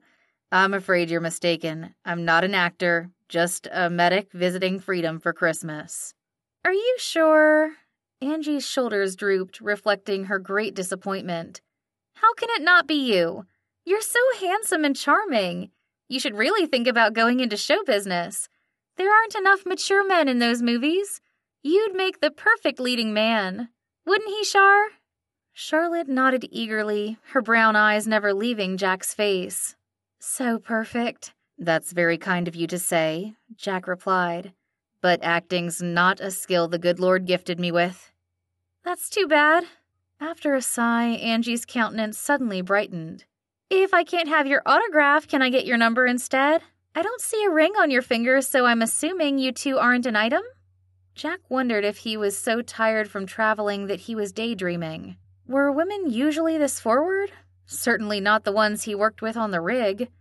First an autograph and now his number? He needed to put an end to this nonsense. Ahem. Before he could speak, Josephine cleared her throat just loud enough to break whatever spell the two nurses were under. They fixed their attention on her at once, both offering their services. "Is there something you need, ma'am? What can we do for you?" "A heat pad, please," Josephine murmured. "I have chills." "Oh, you poor thing!" Angie exclaimed. "I'll go get one." "I'll bring you a cup of hot water," Charlotte added. "That'll warm you up." "Thank you, ladies," Jack called out to the women as they hurried out. He immediately turned to face Josephine as worry weighed on his chest. "Want me to get you another blanket?" She smirked. "No, I'm fine.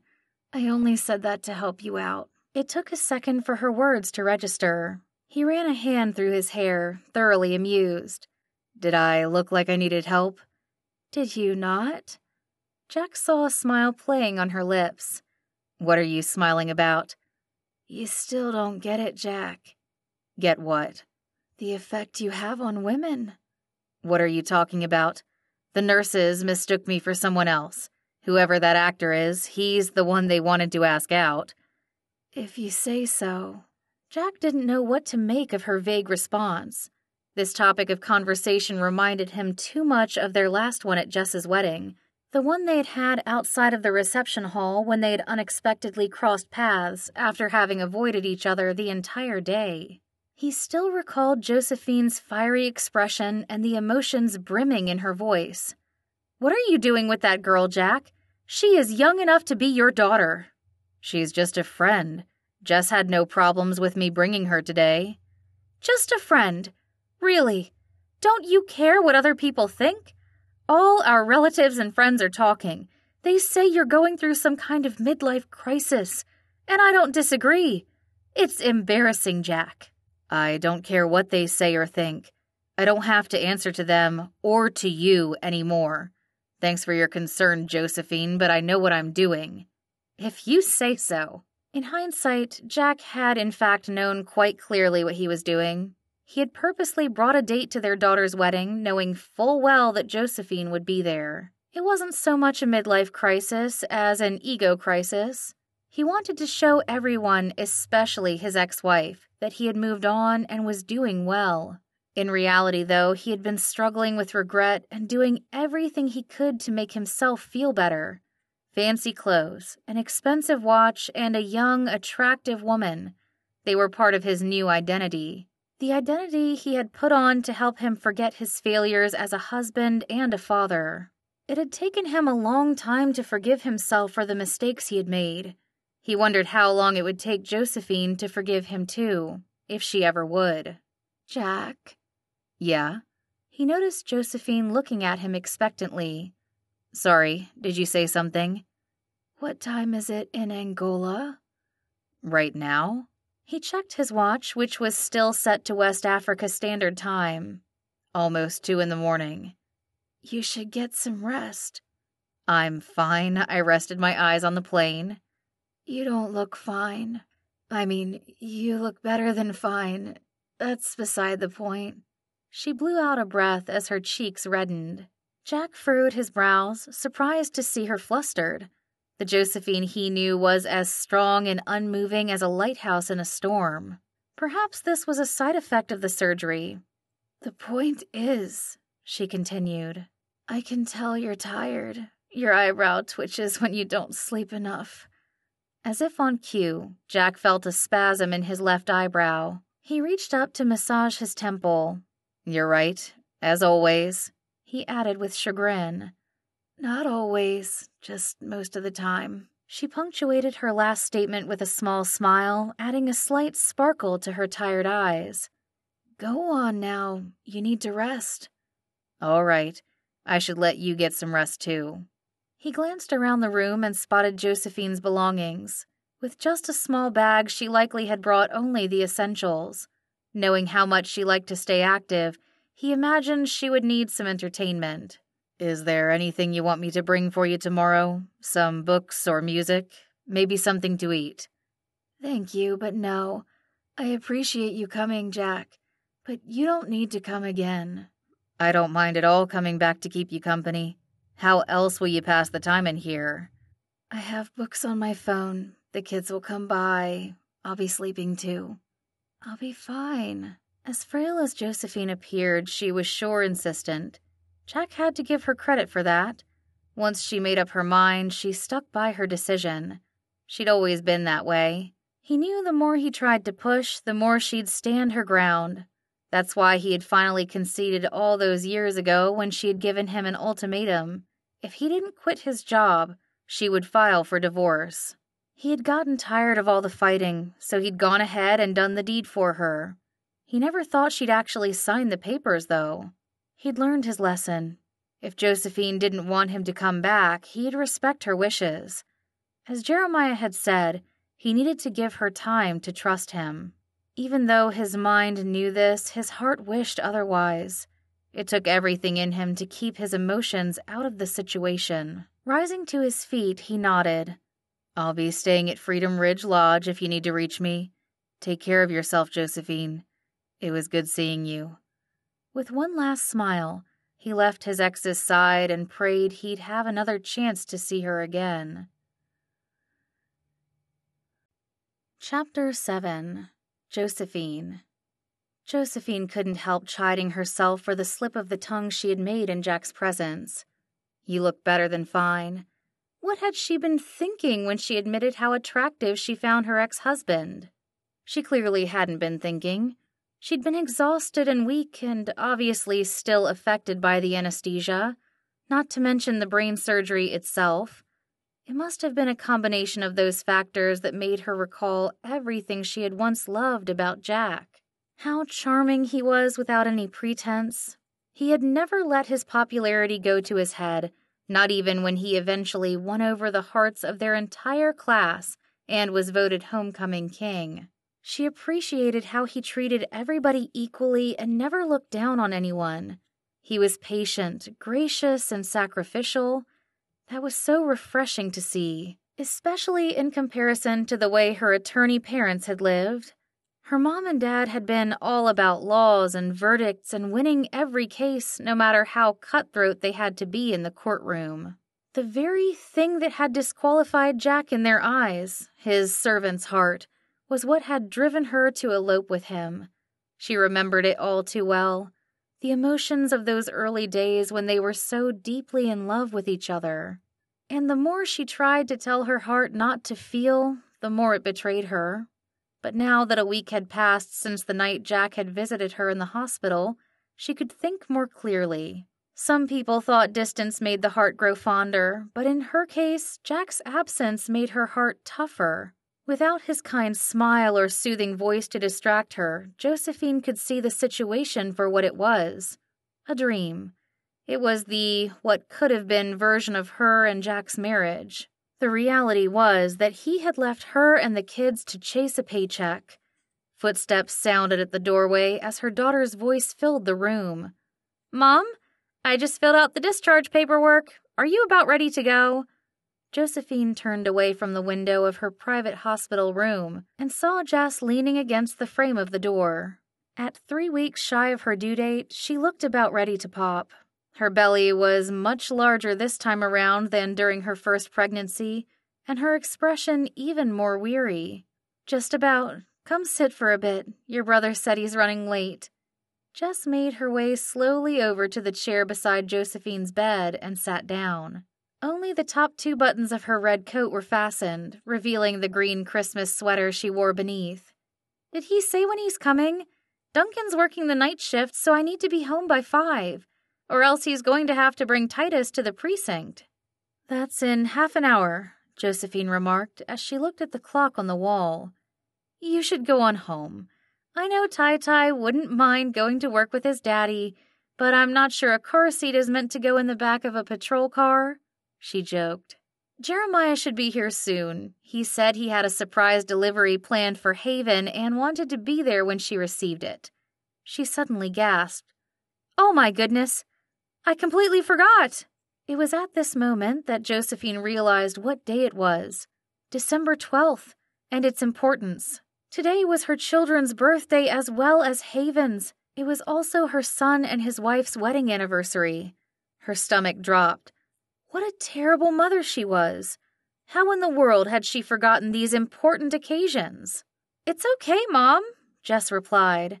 "It's not a big deal. You've had so much on your plate this week. And anyhow, it's not like we're kids anymore. We don't expect anything for turning 37. Growing old is a gift in and of itself. We can always celebrate another day. Duncan says I can pretend it's my birthday again tomorrow since he can't be home tonight." Josephine was touched by Jess's wisdom and graciousness, but she couldn't shake her guilt. "I know, sweetheart, but this wasn't how it was supposed to go. I had plans to make each of you your own cake. I already bought your gifts. I just need to wrap them." She sighed, looking down at her hands. While she had regained some feeling and movement on her left side, she didn't have full use of it yet. Overall, her recovery was moving along at a good pace, and for that she was thankful. But her condition had sure put a damper on this whole day. "I can't believe I ruined it for you all. I'm so sorry. I promise to make it up to you and Jeremiah, and Haven too." "Mom, relax," Jess cut in with a laugh. "I know you're the queen of planning, but things happen. Please don't feel bad at all. We're just happy and relieved that you're okay. You getting well is the best gift we could ask for. And having Daddy back too. As far as I'm concerned, this is one of the best birthdays I've had in a long time." Josephine smiled. Her daughter might be a grown woman, but she could still hear traces of the little girl she once was. There had been a time when all Jess had wanted was to have Jack home for Christmas. Work on the oil rig had kept him away for months at a time. They didn't always have the funds for him to fly back, especially with all the kids' sports equipment and music lessons they had to pay for, not to mention their clothes and shoes, which they kept outgrowing. While Josephine understood that Jack had taken the job to support their family, his decision had turned their family life upside down. And the worst part was that he hadn't even talked to her about it. There was no use dwelling on a past that she couldn't fix, but she could make up for her current mistake. "Thank you for understanding, Jess. I'm going to do all I can to get myself back on my feet. There's so much I want to do with all the grandkids before Christmas, and I plan on keeping my promise to Titus to take him to the parade." Jess wrinkled her brows. Mom, you do realize the parade's next Friday? I don't mean to be pessimistic, but 1 week of physical therapy's probably not going to cut it. Not to mention, you'll be too worn out from the therapy to do anything at night. I'll ask Haven and Jer to take Titus. He'll enjoy spending time with his cousins. "No, I can do it." Josephine winced at the volume in her voice. Even she couldn't deny the desperation in her words. She wanted to believe she was being optimistic, but the one person she could never lie to was herself. Her stubbornness was her strength and her downfall. With a heavy heart, she stared down at her frail body and sighed. She might be dressed in comfortable sweats and sneakers, but there was nothing comforting about her current state. Lifting her gaze to meet Jess's, she admitted, "You're right. I don't think I can keep up with Titus at this point. I hope he won't be too disappointed." "Don't worry, Mom, he'll understand. He'll be happy just sitting on your lap and having you read him a book. If you're up for it, I can bring him by this week sometime to visit you." "Of course I'll be up." Josephine held her tongue when she saw Jess quirk an eyebrow. "How about I see how I feel and let you know?" "That sounds good." The grin that Jess fought to hide made her eyes roll. "Why do I feel like our roles have been reversed?" "Never! You will always be older and wiser than me, Mom." Emphasis on older, Josephine smirked. "All right, go home to your boys. Give Tai-Tai a kiss for me." "Will do." Jess offered her a quick hug. When she pulled back, she released a deep sigh. "I wish you'd reconsider staying at our place. I'm worried about you, Mom. How are you going to manage on your own?" "The same way I've managed all these years. I'll be fine, sweetheart. Jan stocked my fridge with enough food to feed a small army, and I have my new set of wheels." She pointed to the gray folding walker by the bed. "To get me around.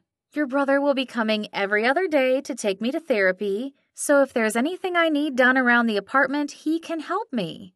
Bzzz. Josephine's cell phone vibrated with an incoming call.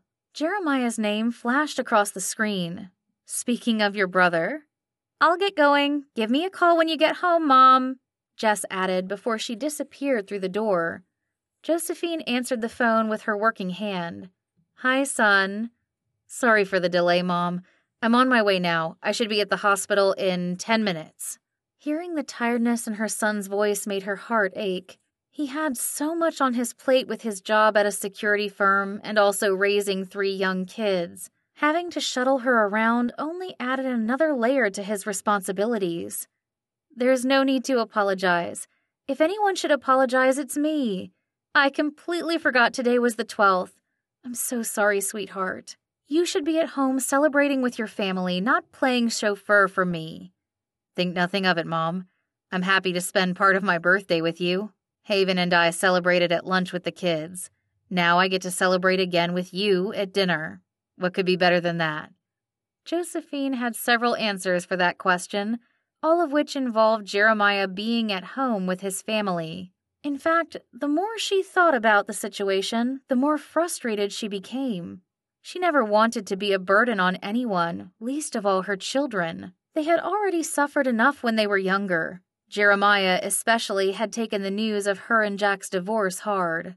She couldn't ask with a clear conscience for her son to sacrifice even more.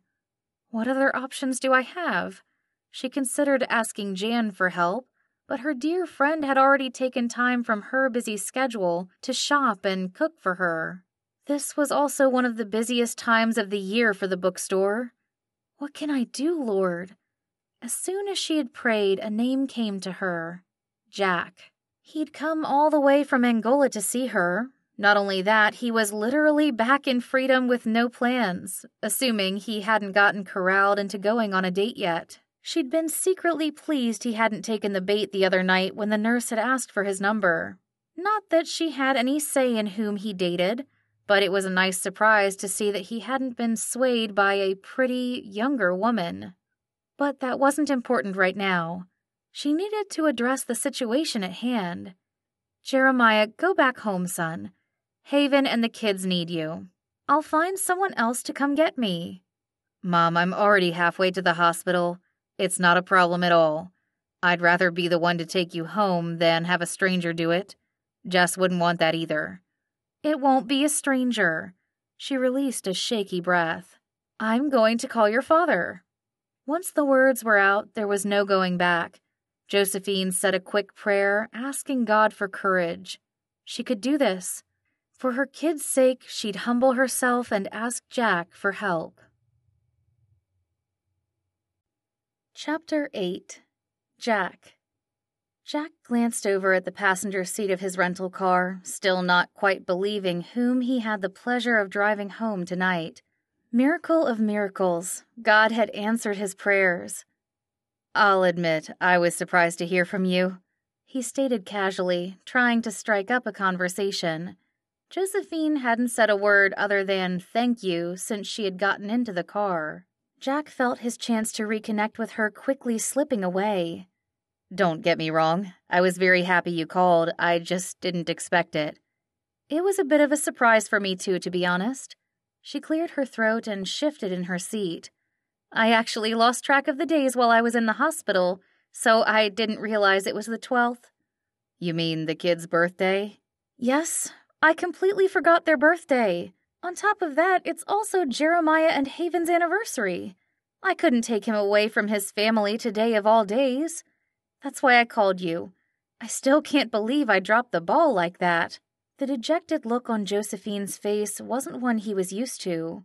She seemed like a shell of the woman he had seen a week ago. Even then, despite her being so frail after the surgery, she had put on a strong face.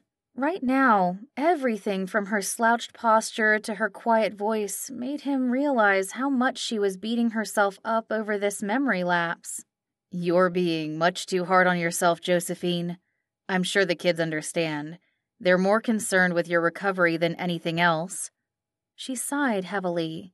"I still feel bad." Jack's fingers itched to reach over the center console and take Josephine's hand in his. There had been a time when he would have done so without a second thought. In fact, they used to hold hands so often in the car he'd become an expert at driving with his left knee if he happened to be holding a drink at the same time. It wasn't a skill Josephine appreciated, since she thought it set a bad example for the kids. Nevertheless, she didn't stop holding his hand, until one day she did. Now that he thought about it, it was around the time he had taken the oil rig job. The physical distance between him and Josephine eventually became an emotional distance they couldn't overcome. "Why didn't I realize what was happening, Lord? If I had, I could have done something to fix it." "It's not too late." That same still, small voice seemed to whisper in his heart, giving him a boost of hope. He knew God's grace was so much bigger than any mistakes he had ever made or could make. Jesus' death and resurrection had already paid for all his sins, past, present, and future. What he needed now was wisdom to know how to support Josephine through this difficult time, and to have patience. So much patience, he couldn't afford to mess up this time. "You were there for every single one of their birthdays when they were growing up, not to mention all the holidays too. That counts for something," he assured her. "You definitely get the Best Parent of the Year award in my eyes. It's no secret the kids liked you more than me." "Not all the time." "Come on. Most of the time, then." Josephine chuckled. Her mood seemed to lighten. "Okay, I won't argue with that." Jack stopped the car at an intersection, giving him a chance to meet Josephine's eyes. His throat tightened when their gazes locked.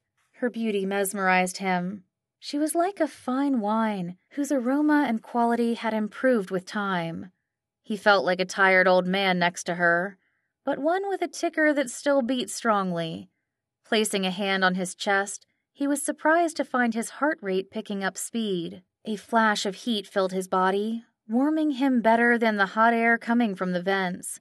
Maybe he wasn't as old as he thought, not with his body behaving like a teenager's.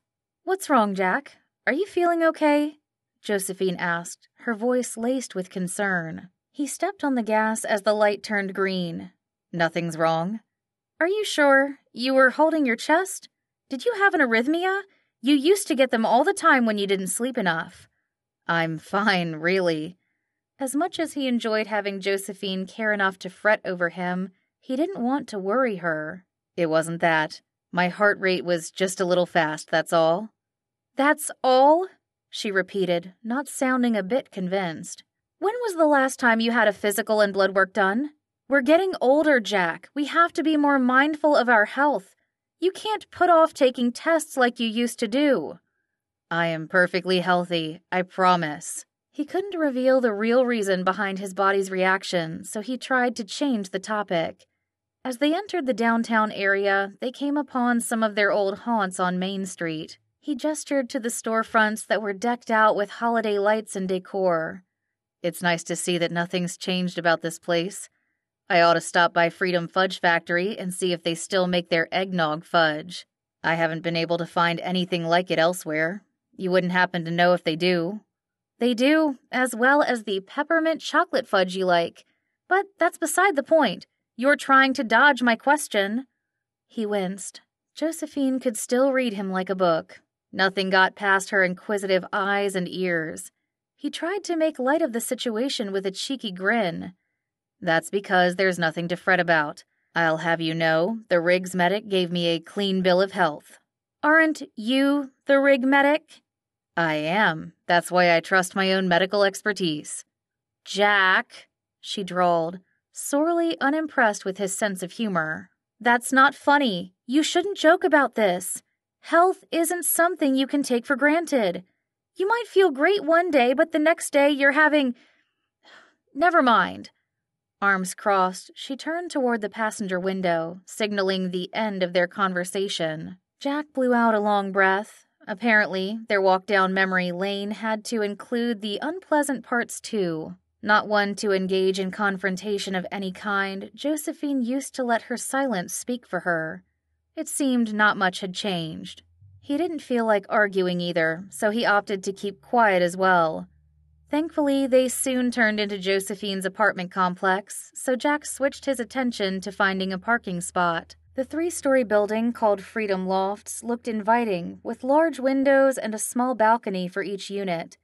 Light shone from behind many of the drawn curtains. He pulled into an open space near one of the staircases and turned off the engine. They sat in silence for a good minute before Josephine faced him. With her face partially hidden by the shadows, she murmured, I'm sorry. I shouldn't have gotten so upset. I think this health scare has me on edge. Jack's heart softened.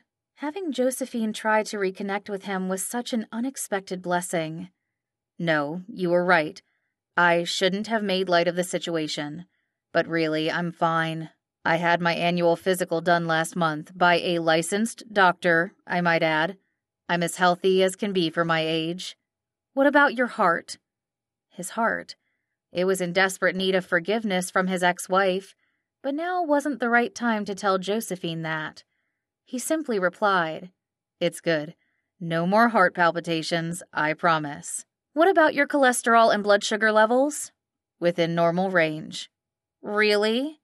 On the higher end of normal, he admitted, but still normal. Blood pressure? All good. Do you get regular colonoscopies and prostate screenings? Even though this felt like an interrogation, he couldn't help but grin. This had to be a sure sign that Josephine still cared about him. Yes and yes. Good. Anything else you'd like to ask, Nurse Gilbert? That's all for now, she answered with a satisfied lilt to her tone. I'm glad you've been taking care of yourself, Jack.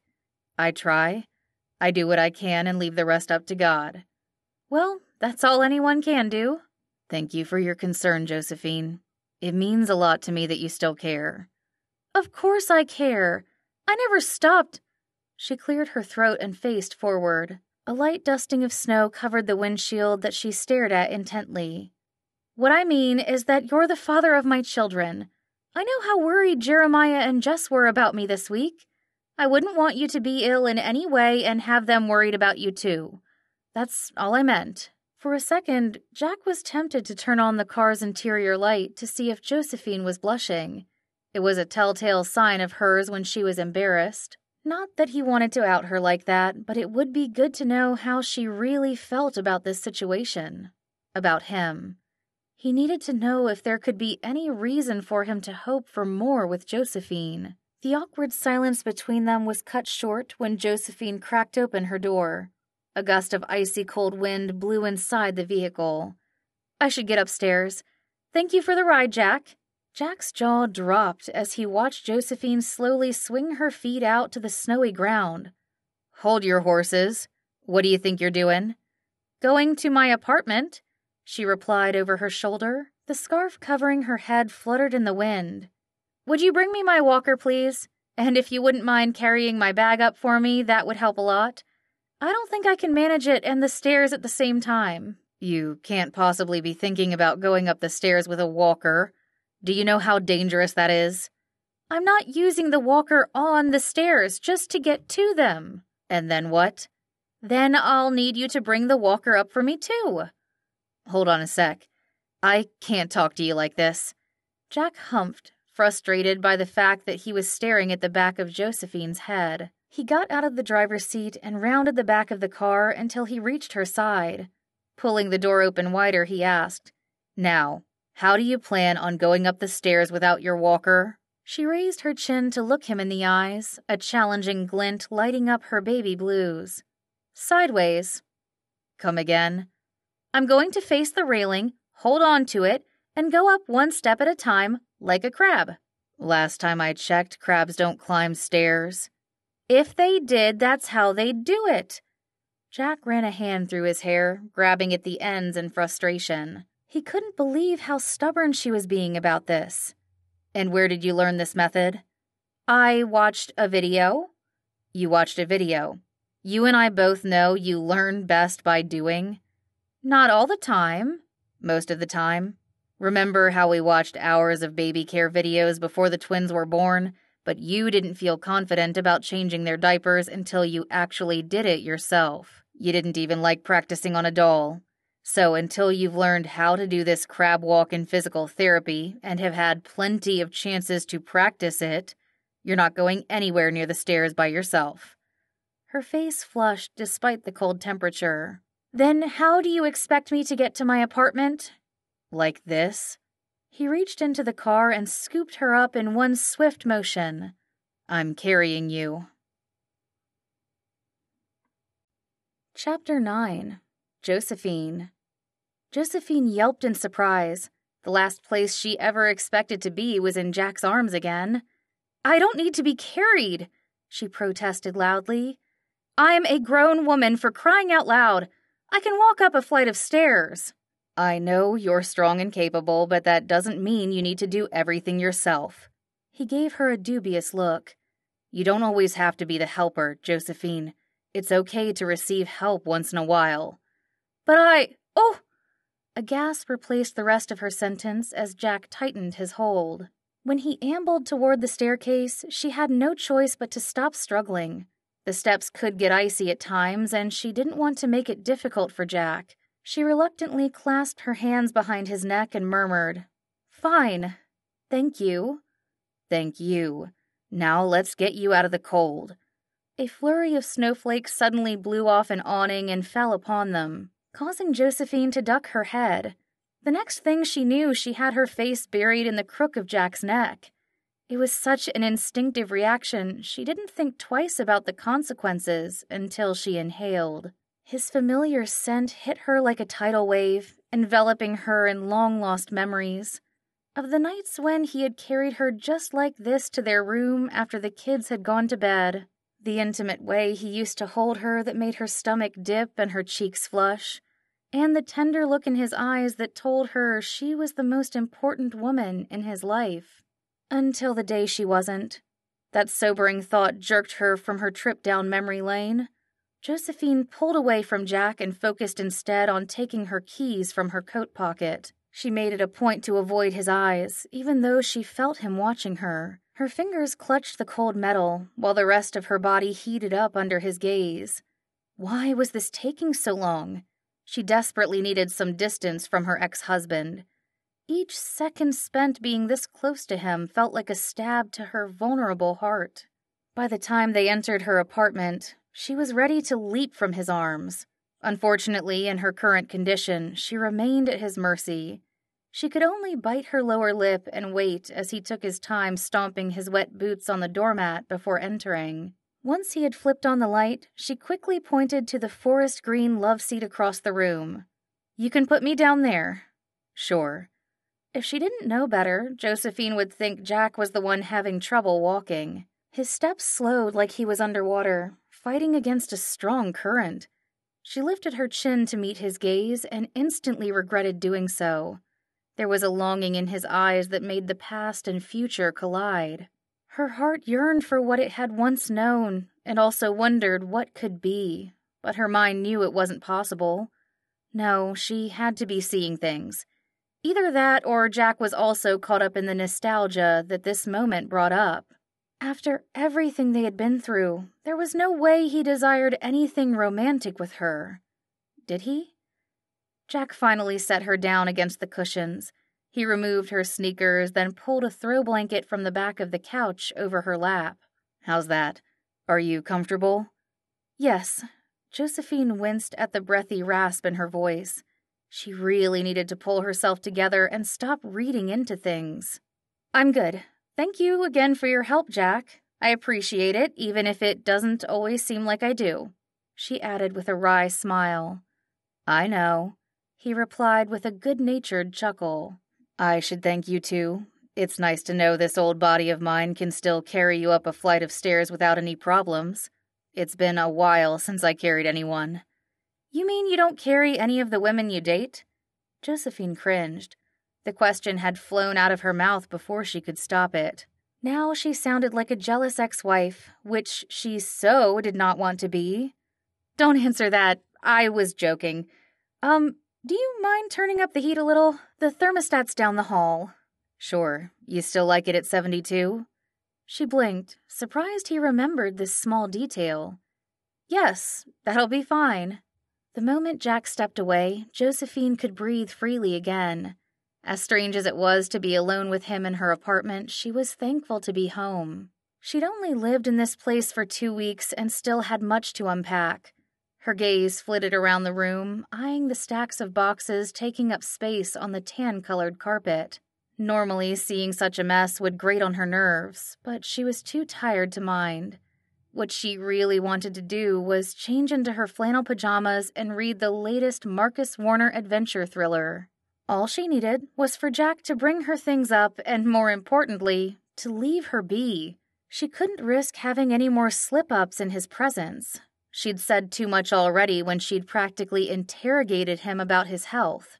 Of course, she still cared about her ex-husband, but he didn't need to know that. In fact, the less he knew about how she felt or what she thought, the better. Having Jack back in freedom only complicated things. At her age, she had neither time nor energy for complicated matters of the heart. "I turned the heat up, Josephine," Jack remarked as he walked back into the living room. He wore the same black coat from the other day, but this time paired with jeans and a dark red sweater that complemented his complexion. "You've got a nice place here. I hope you don't mind that I checked it out. I wanted to make sure nothing was out of the ordinary since you'd been gone for a week." "Oh, thank you for doing that, but there's no need to worry. Jan and Pete came by yesterday to drop off food, and my next-door neighbors are very friendly and overly curious, for lack of a better word. I'm sure they would have called me if anything had been amiss." Jack nodded. "It's better to be more careful than not, what with you living on your own." "I appreciate your concern, but it's a safe neighborhood. Jeremiah checked it out for me before I moved in, and I've been on my own for a while now. I know how to take care of myself." "Right." A pained look crossed his face before he broke off eye contact. "I'll go get your stuff from the car." He strode toward the door, then turned around. "Can I borrow your house key? I want to lock the door." Josephine quirked a brow. "You're going downstairs, Jack." "I'd feel better knowing you were safe."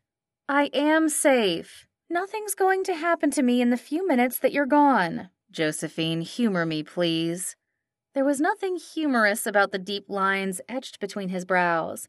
She knew Jack had grown up in some sketchy places as a child, but this reaction was certainly over the top.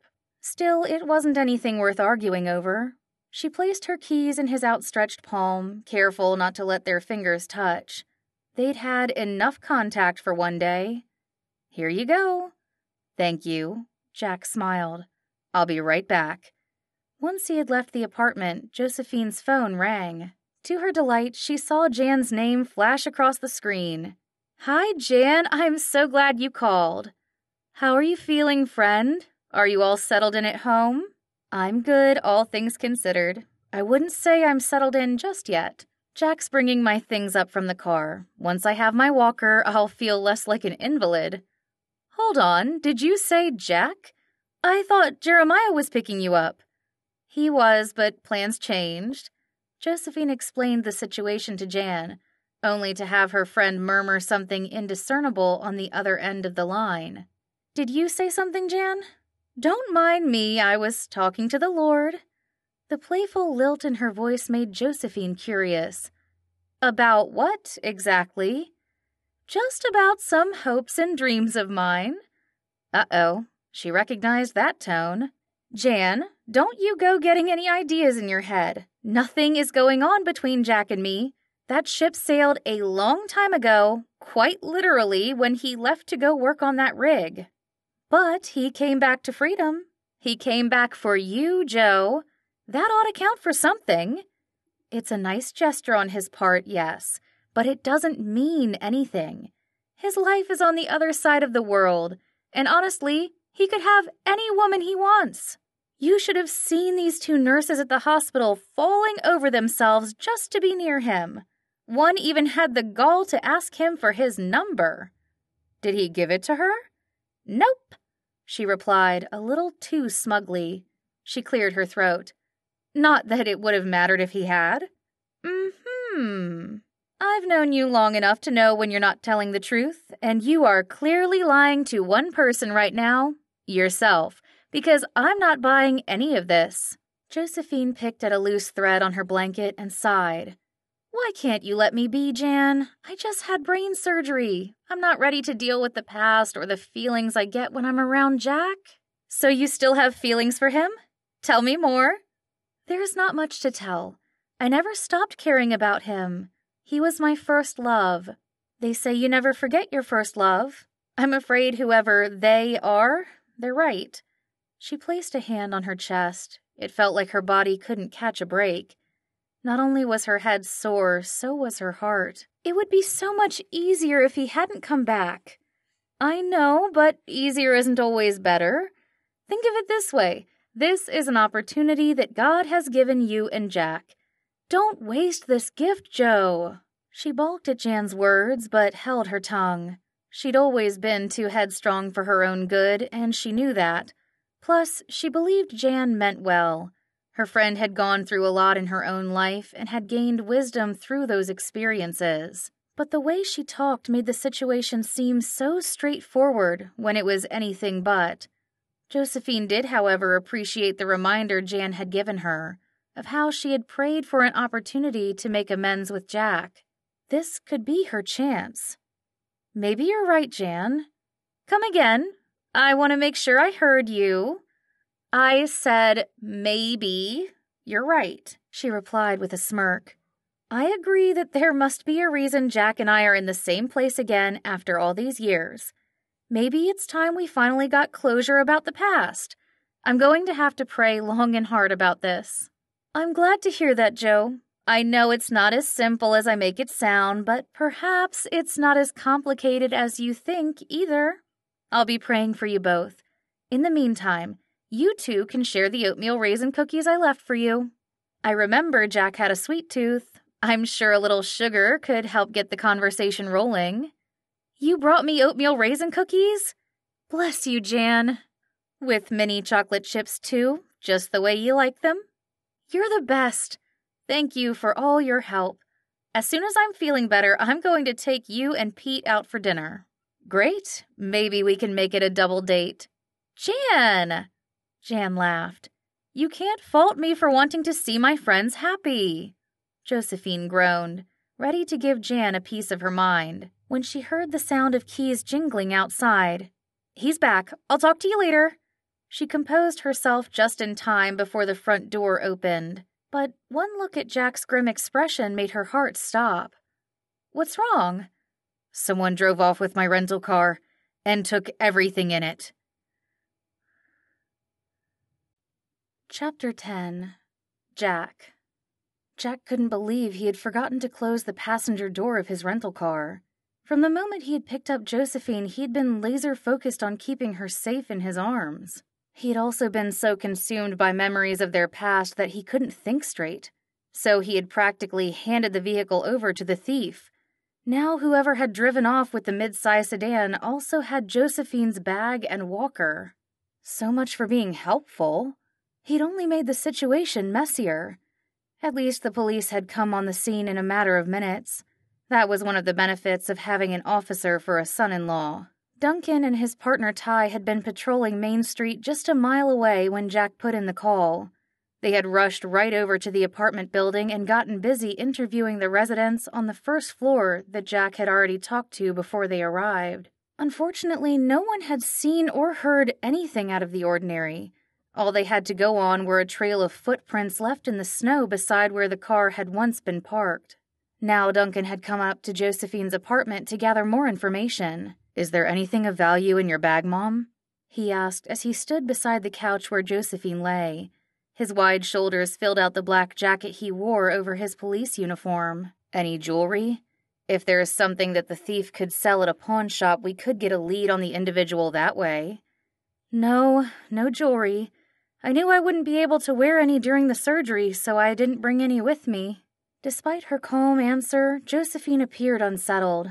Ever since Jack had told her about the theft, her complexion had paled. He wondered if she was simply worn out from the hospital stay, but it seemed like there was something she wasn't saying. It was times like this when he wished he could read her mind. That skill would have made life a lot easier, and possibly even saved their marriage.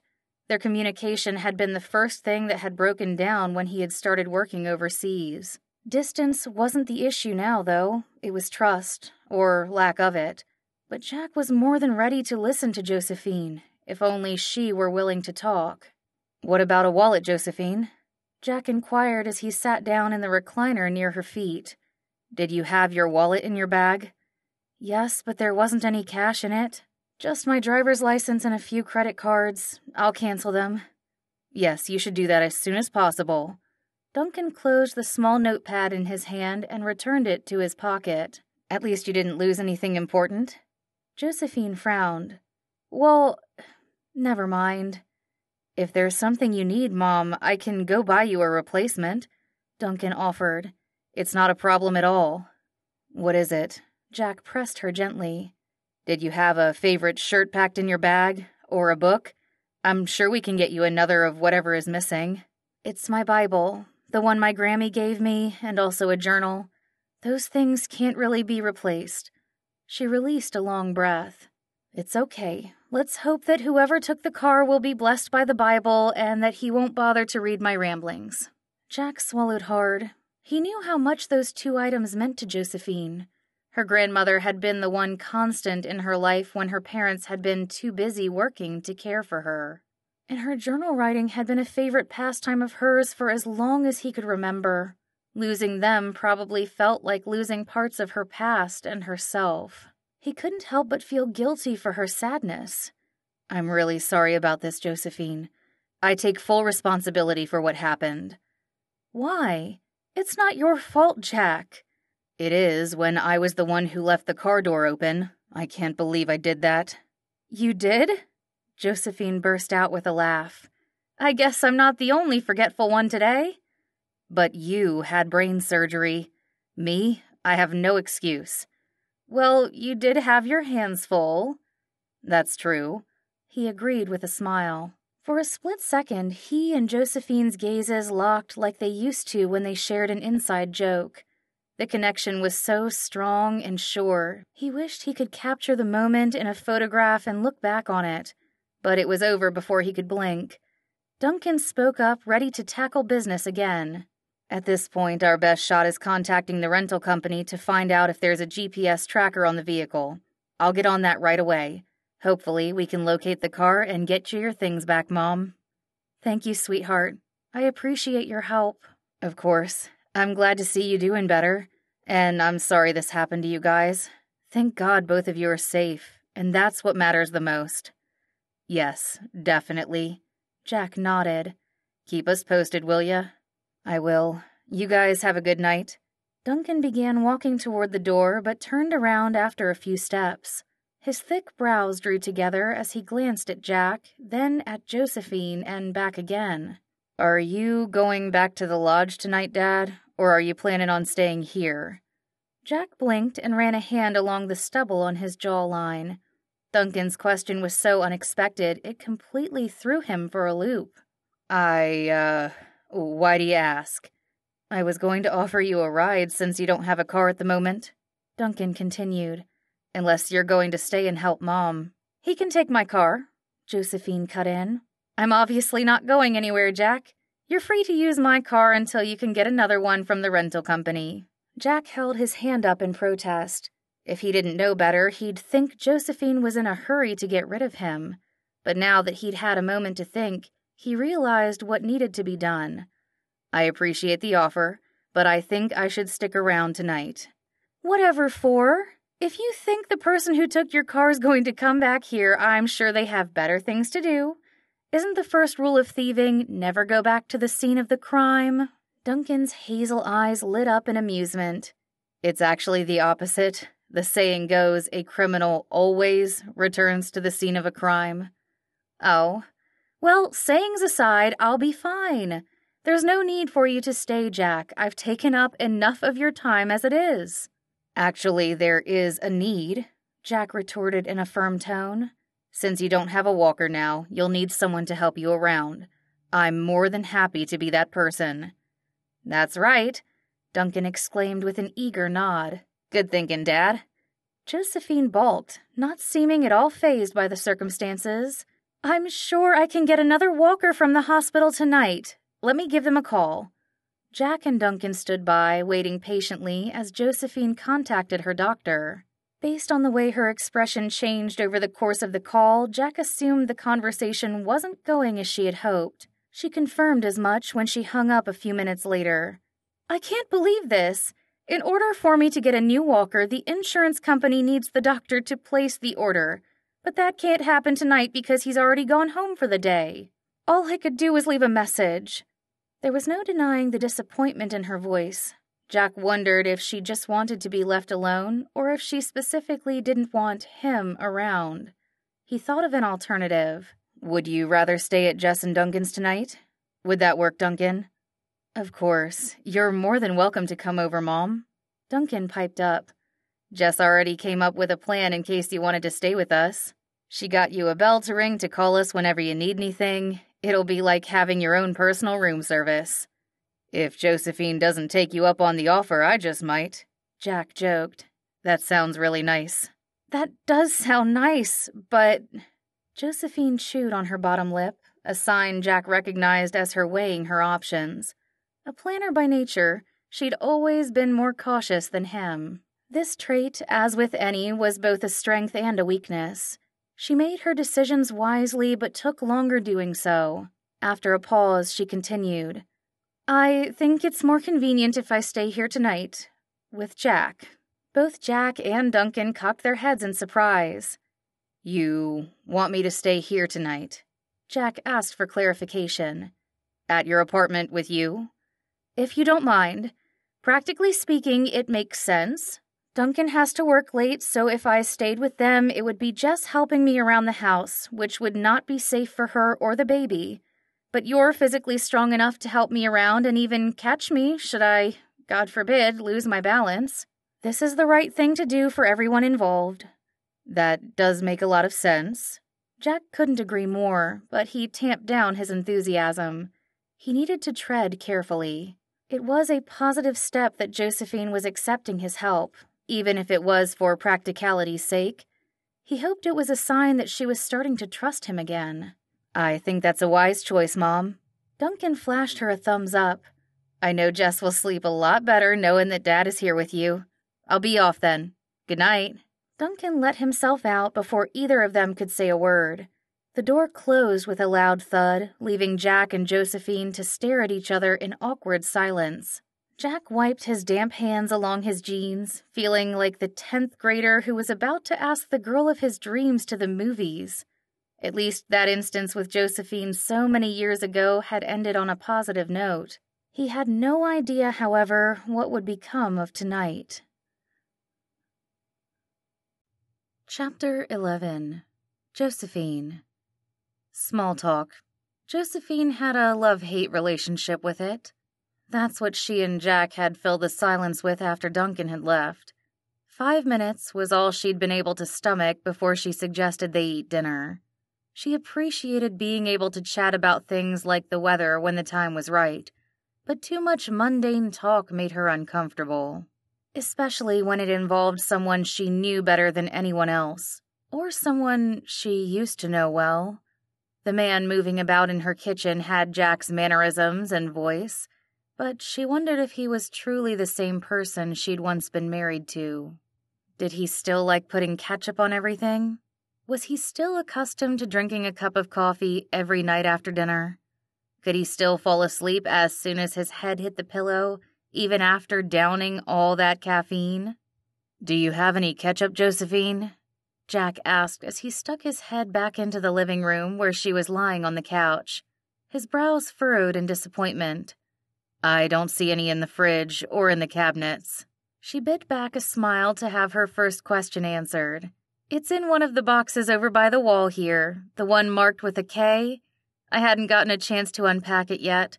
I spent a lot of the past 2 weeks at Jess's." He strode over and unstacked a couple of boxes until he found the right one. Meanwhile, Josephine's breath caught in her throat as she observed every one of his familiar movements. The way he bent at his knees to carry something heavy, a habit he'd gotten into after throwing out his back swinging the kids around when they were small. How he pushed the sleeves of his sweater up to his elbows before digging into the box, and the sight of his forearm muscles rippling as he held up a bottle of ketchup like a trophy.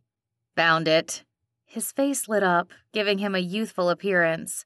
"Now we can eat." Josephine couldn't help smiling. She'd always loved that about Jack, how even the small things could bring him such joy. "I've never known anyone else who loves ketchup as much as you do. Maybe you should start carrying around a bottle with you wherever you go." "Great idea." He regarded her with a thoughtful smile. "I always did like the way you think.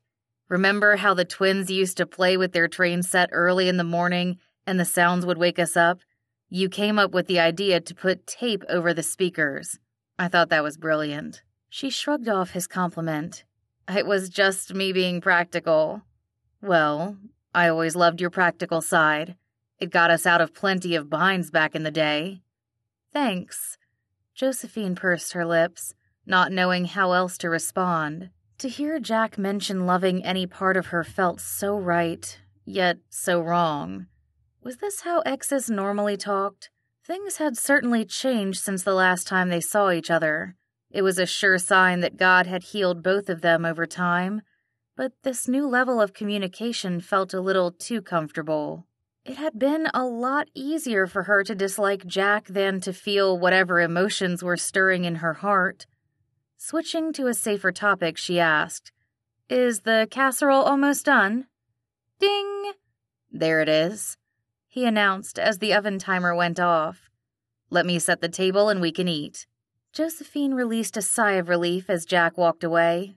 Getting along with him like this reminded her too much of the past and made her miss those days, and maybe even miss him. She needed to focus. Focus on what she needed to accomplish, which was to clear the air about their past. This was the perfect opportunity to do so, and after tonight, they could go their separate ways again. "Just one night, Lord. Please help me get through it in one piece." In a matter of minutes, Jack was at her side. "Would you like me to carry you to the table?" "I can walk just fine, thank you. But if you wouldn't mind helping me up—" "Of course not." He extended his hand to her. "Easy now." Taking his hand, Josephine rose from the couch, then stood with the bulk of her weight on her right foot. Jack's arm immediately came up around her shoulders to support her. The act served to keep her from falling, but it made her stomach dip in a dangerous way. They were close again. So awfully close. "Now is not the time to be thinking about how good Jack smells," she chided herself. The faster she moved, the sooner she'd have some space from him. She forced herself to take a step forward. "I've got you," Jack assured her. "Just lean on me." Josephine gritted her teeth. That was easy for him to say. He wasn't the one fighting the urge to bury her face in his sweater so she could inhale his familiar scent. It also didn't help that each one of her wobbly steps pushed her closer to him. Her upper body was now completely flush against Jack's, with one arm clutching his waist for balance. It would only take a single turn of her head to come nose to nose with him. The thought alone made her cheeks burn. This wasn't such a good idea after all. Who knew how long it would take for her to limp to the dining table? You know what? I changed my mind. It would be a lot faster if you carried me. At the rate I'm moving, Jan's casserole will be cold by the time we make it over there. Jack chuckled softly and scooped her up. Sure thing. Just as she predicted, Jack had her seated at the small round table in 2 seconds flat. He took the chair across from hers and began dishing up their food. Savory hints of bacon, eggs, and cheese wafted in the air, bringing a content smile to her face. What a blessing to have dinner prepared for her. And the company to share it with wasn't half bad either. Who was she kidding? Being able to spend time with Jack was like a dream come true. It was the redo she'd once longed to have. In those lonely days and months following their divorce, when the kids had moved out of the house, this was what she had wished for. A simple meal with him. Maybe if they had been able to freeze time and be on the same side of the world for once, they could have recaptured what they had lost. She'd always believed that if he'd stuck around freedom, their marriage could have stood a chance. It was too late now for such wishful thinking. Want to say grace, or should I? Jack's question broke through her musing. Why don't you? Sure. He bowed his head and prayed. Lord, we thank you for bringing Josephine through her surgery safe and sound. We ask for your healing hand to be upon her as she recovers. Thank you also for this time we can spend together and for the good food before us. In Jesus' name, amen. Amen. Josephine took an extra moment to enjoy the sense of peace that washed over her. When she opened her eyes, she found Jack squirting ketchup over his helping of breakfast casserole. He looked like an artist at work, adding color to his masterpiece in elaborate swirls. She couldn't get over the fact that while Jack had aged on the outside, he was still the same boy she had fallen for. A lump grew in her throat thinking of the good times from their past. The dates they'd gone on as teenagers when the best part of the evening was getting to hold each other's hand, and the tender nights they'd shared as a married couple when they had done so much more. What had happened? How had their relationship come to this point? They had vowed to grow old together, not apart. Yet, here they were, broken and beyond repair. If only she could rewind time and try again. If she had been more patient and understanding, would things have turned out differently? You're not eating, Jack remarked when he looked up from his plate. Do you need help with anything? No, I'm fine. Just taking my time. She picked up her fork and took a small bite. This is delicious. Jan outdid herself. She sure did. I'll have to go over and thank her. It's been ages since I saw Pete, too. I can't believe the two of them tied the knot. How are they doing? They're good. Busy with 2 grandkids now. She released a long breath. It's crazy, isn't it? Knowing we're all grandparents now? It doesn't seem like that long ago when we were all in high school together. My back would disagree, he joked. It feels every one of those 40 years that have passed since graduation. Did you happen to attend the reunion last year? I thought about coming back, but my schedule wouldn't allow for it.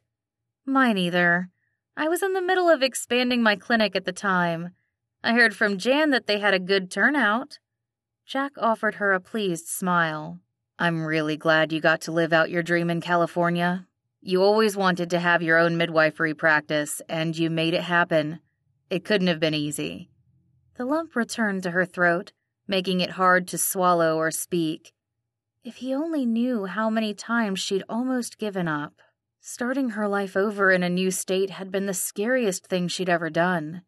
She took a long sip of water before answering. It wasn't easy, but God pulled me through. I'm thankful for that. I'm thankful he kept you safe all these years, Josephine. I often wondered how you were doing." She eyed him cautiously. "You did?" "Of course. Even though we weren't together anymore, I still cared about you." She waited for him to add a disclaimer such as, "Because you're the mother of my children," but none came. Then again, Jack had always loved people unconditionally. His heart was pure in a childlike way. She'd never had to second-guess his intentions before. Why was she doing so now? "It probably wasn't obvious based on the way I acted at times," he continued with a pained expression. "I'll be the first to admit that my behavior at Jess's wedding wasn't very mature. I want to apologize to you for that." Cling! Josephine was so surprised she nearly dropped her water as she set it down on the table. It hit the edge of her bowl before Jack righted it. "Thank you. For catching the glass, not for the apology." "You don't accept my apology?" "No, I don't mean that. The thing is, I'm the one who should be apologizing to you. I was quite rude to you and your date that night. I still feel bad about the horrible things I said. I'm sorry." "I appreciate the apology, but you really didn't say anything wrong. In fact, what you said woke me up to the fact that I was having a midlife crisis. It's the tough love I needed to hear." "You're being much too nice, Jack. If you only knew half the things I didn't say out loud that I wanted to say, you wouldn't feel that way." "Ha!" The corners of his eyes crinkled as he laughed. "Thank God you held back then. I don't think I could have handled any more. It was hard enough seeing you that day, and knowing that you were doing so well on your own. Not that I wanted you to be doing poorly." "I get it," she cut in. "You don't have to explain. I felt the same way." "Yeah?" She took a deep breath. If Jack could be so transparent with her, she could do the same. "I'd never been so conflicted between wanting to see you suffer and wanting to see you succeed. It was enough to give me whiplash with how much I flip-flopped. But ultimately, at the end of the day, I was glad you were okay, even if that meant you were okay without me." His lips curved into a bittersweet smile. "That's what I wanted you to think." Josephine's heart stuttered in her chest. What did Jack mean by that? Chapter 12. Jack. The shocked look on Josephine's face surprised Jack. How in the world could she believe he had been better off without her? "Were you not okay, Jack?" she asked, her tone hesitant. "Have you not been okay all these years?" He set his fork down, having lost his appetite. Regret sat like a boulder in his stomach as he considered everything he wanted to say. Was this the right time? How much was too much? He prayed for wisdom and patience to speak the truth. "I haven't been okay in a long time. I've been getting by, but have I been happy? Quite frankly, no. My life hasn't been the same without you. I haven't been the same without you." Josephine stopped chewing. She stared at her plate for a while, her lips pursed. When she finally lifted her gaze to meet his, she murmured, "I understand the loneliness. Going from being part of a couple for so many years to being single took a while to adjust to. It helped that I had my work to keep me busy. Didn't you as well?" "It wasn't just loneliness, Josephine. It was more than that. I lost my sense of purpose. I had a job to keep me busy, but I didn't have a reason to work so hard anymore. You and the kids had always been the driving force behind why I did what I did. I thought you knew that. That's why I took the oil rig job, because it gave us more stability, and we were able to give the kids everything they needed, so they wouldn't have had to grow up like I had," he wanted to add. Jack, however, knew that Josephine didn't understand the pain of going without. It wasn't for lack of trying, though. She'd sympathized with him when she'd learned of his struggles, but she'd never experienced being hungry or cold. Her parents had always given her the best of everything. That's why he had strived so hard to provide her with that same level of comfort. Apparently, everything he had done had still not been enough. "I know you worked hard to provide for us, Jack, but what the kids needed was you, not fancy sports equipment or brand-name clothes. I don't know why you could never understand that. We just wanted you home. You didn't have to go halfway around the world to provide for us." "I wasn't making nearly enough at the time. Don't you remember how we had to scrimp and save up every single penny to pay for braces? We couldn't even get the kids Christmas presents that year." "They didn't mind that at all. The only thing they asked for was to go to the tree lighting ceremony and the parade with you, and that's what we did. They were so happy you were able to get time off work. That's what mattered, spending time together as a family." Her voice reflected the weariness in her slouched shoulders. All the presents in the world could never take the place of that. Jack opened his mouth to reply but closed it again. At that moment, he realized he had nothing helpful to say. The points Josephine had brought up just now were the same as 20 years ago. Nothing had changed. She had always wanted more time together, while he had focused on the practical aspects. Neither side was necessarily right or wrong. They each had different needs they wanted to address. The problem was that they both thought their need was more important than the other person's, and there was no use stating otherwise. Jack had tried time and time again to no avail. He spouted off every logical reason he could think of decades ago, to which Josephine had responded with her own list of objections. Their arguments had gone back and forth until they withdrew to their own corners, angry and divided. He didn't want to be divided anymore. Everyone should be quick to listen, slow to speak, and slow to become angry. The verse from James 1:19 popped into Jack's mind, cutting through his frustration like a beam of light. When was the last time he had listened to Josephine? Really listened to her instead of just biting his tongue before he could speak his piece. Had he ever tried? Jack ran a hand down his face, then blew out a long breath.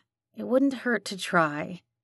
"I want to understand your side better, Josephine. Can you tell me more?" Her brows furrowed as she stared at him across the table. The sound of the kitchen faucet dripping filled the silence. She eyed him with what could only be described as suspicion. "What do you mean, Jack? I don't understand what you want me to tell you. We've been through this before and it never got anywhere. I'm feeling pretty tired. I think I should turn in." "Josephine, please." He winced, knowing he'd already lost the fight by interrupting her. "Sorry, I shouldn't have cut you off." "It's fine." "No, it's not. I used to cut you off a lot, and it wasn't right." He held his hands up in a gesture of peace. "I'm realizing now that I don't think I ever really listened to you before." She gave a quick shrug. "What's past is past. It won't help to talk about it now. Let's just move on." "I'm trying here, Josephine. I want to listen to you now. Will you give me a chance?" "I appreciate the thought, Jack, but I don't have anything left to say that I haven't said before. And I'm exhausted. I just want to sleep in my own bed and get a good night's rest." Jack nodded. The dark circles under her eyes told him she wasn't making excuses. This wasn't the time to press her to talk. "All right, let me help you." "Thank you." He lifted her gently from her chair and cradled her to his chest. A smile crossed his lips as he breathed in the floral scent of her perfume. Having grown up in a family of 3 boys, he never appreciated how much better the opposite sex smelled until he met Josephine. It was like that old nursery rhyme equating girls to sugar and spice and everything nice. She was sweet and spicy and everything in between. The feeling of holding her felt both new and as old as time. He'd lost count of how often he'd carried her when they were married, but he'd never get tired of it. And he would treasure every opportunity he had during his time here to carry her. "Can you bring me to the bathroom first?" Josephine asked as she looked straight ahead. She held herself still in his arms like a statue, but her cheeks were more flushed than any inanimate object could ever be. Clearing her throat, she added, "I'll need a couple of minutes to get ready." "Sure thing." He flipped on a light switch, illuminating a short, bare hallway. It was so unlike the home he and Josephine had made for themselves in freedom, where nearly every wall had been decorated with framed photos of the twins, along with their annual family Christmas pictures. He wondered if she'd be putting them up here, and more specifically, if he'd be in any of them. Do you plan on hanging up any pictures? I can help put them up for you. I haven't thought about it yet, but thanks for offering. No problem. Feel free to let me know if you change your mind. Jack walked past 2 open doors on their right until they reached the bathroom at the end of the hall. I also noticed the kitchen sink's got a leak. I'll have a look at that later. She turned to face him, her brows raised in surprise. You don't have to do that, Jack. I didn't ask you to come here to be a handyman. I don't mind. I'm here, so you might as well put me to work, he joked. I won't have anything to do while you're sleeping. I'm sure you can find something. There are books in one of the boxes in the living room, or you can use the computer and watch those history documentaries you love. She paused. Unless you don't watch them anymore. I do. You remember that about me? How could I not?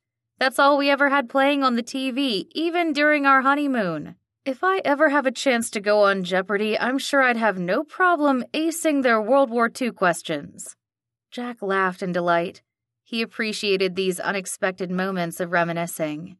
You can thank me later if you ever do. However, if I remember the honeymoon correctly, we were too preoccupied with other activities to do much watching. The color in her cheeks darkened as she caught on to his unspoken message. I wasn't thinking about that. You can put me down now, Jack, please. He was about to set Josephine on her feet when the hallway light flickered. They both turned to look at the fixture on the ceiling. Looks like that bulb needs changing, Jack remarked. I'll have a look at it. It's not a big deal. It probably just needs to be screwed in more. The light went out completely. Tightly, Josephine finished in a droll tone. Or maybe it needs a new bulb, like you said. I couldn't have planned that better if I tried. That was good timing, wasn't it? You got lucky, she agreed with a soft chuckle. Their shared laughter filled the hallway that now seemed smaller, thanks to the darkness enveloping them. He couldn't make out Josephine's features, but he felt her warm breath upon his skin. His heart pounded in his chest to be this close to the only woman he'd ever loved. Time seemed to slow down while memories from their past rushed to the forefront of his mind. Dancing at prom, late-night study sessions during college, getting married at the courthouse, and then taking a road trip across the state for their honeymoon, the birth of their children, and celebrating each and every milestone after that as a family. Marrying Josephine had been the best decision he'd ever made. And their marriage of 20 years had been the best years of his life. What they'd had was good. So good. Yes, they had messed up badly before, but they were both older and wiser now. Why couldn't they capture that goodness again? That's when he realized Josephine was wrong. He was more than lucky. He was blessed. Blessed beyond belief to have this second chance. Lord, thank you for your mercy and grace. Please help me to make the most of this opportunity. As their laughter died down, the mood shifted from playful to calm. Neither moved nor said a word, yet the quietness of the moment spoke volumes. The chemistry between them had not changed. If anything, it was stronger than ever. An invisible cord pulled Jack closer to Josephine until his forehead touched hers. She gasped softly, making him wonder what it would feel like to kiss her again. The bathroom light, Josephine suddenly exclaimed as she pulled back. We can turn that one on. It took a few seconds for her words to register. Oh, right. Jack quickly reached past the door frame and flipped the switch on with his elbow. They both blinked as their eyes adjusted to the brightness of the vanity light. Josephine avoided his gaze as she murmured, Thank you for your help, Jack. I'll let you know when I'm done. Disappointment twisted his gut. What had happened? Gone was the intense connection from a second ago. In its wake was an uncomfortable silence that reminded him too much of the final days of their marriage. Patience. A still, small voice spoke to his heart. Give her time. Jack heeded the advice and carefully let Josephine down, steadying her until she was stable on her feet. Then he stepped away while she closed the door, leaving him in the dark in more ways than one. Chapter 13. Josephine. A new day with a clean slate. That's what Josephine hoped for when she woke up the next morning. Snuggling under her comforter, she savored a few more moments of rest.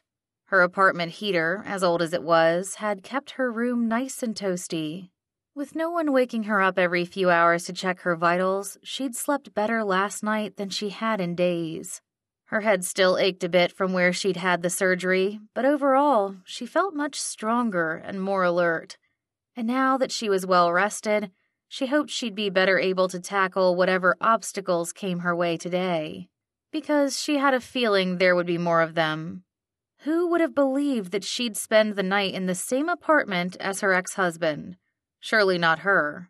But as she'd learned over the years, some surprises could be unexpected blessings. So she had trusted in God's all-knowing wisdom and providence when she'd accepted Jack's offer to stay. The talk they'd had at dinner, while brief, had given her so much relief and reassurance. Being able to apologize to him and hear his apology in return had been a true gift. It did her heart good to know that they had moved past the bitterness and anger of the past. She thanked the Lord so much for that. But then, she shook her head in wonder. What had happened, or nearly happened, afterwards with Jack still had her stomach tied up in knots? "You're not a teenager anymore, Josephine Gilbert," she chided herself. "There's no room for emotions or wishful thinking." It was time to wake up, figuratively and literally. She took a deep breath and forced her eyes open. Without her glasses, she couldn't see the clock on her bedside table clearly, but the sunlight streaming in through the curtains indicated it was already past 7. The light cast a warm glow on the carpet, its color reminding her of the Rice Krispies treats she had made with her grandkids recently. Had it only been a week and a half ago? It felt like so much had happened since then. She wasn't thinking only of her brain aneurysm and the subsequent surgery. The more pressing matter at hand was the fact that she had almost kissed Jack last night. She placed a hand over her mouth, feeling her warm breath beneath her fingers. She'd kissed Jack enough times in the dark before to know exactly how it would have played out, if she'd given in. 1 inch more, and she would have felt his lips on hers. There was no doubt about it. What she doubted, though, was knowing how she'd ever come back from a kiss like that. Because in her heart of hearts, she could no longer deny the truth. She was still in love with Jack Gilbert. The urge to kiss him hadn't been due to the darkness or their close proximity, although those things had certainly helped. What had driven her to even consider it was his sincerity, plain and simple. His apology had been so heartfelt and honest. Then when he'd offered to listen to her, really listen, she'd felt the wall around their heart crack in two.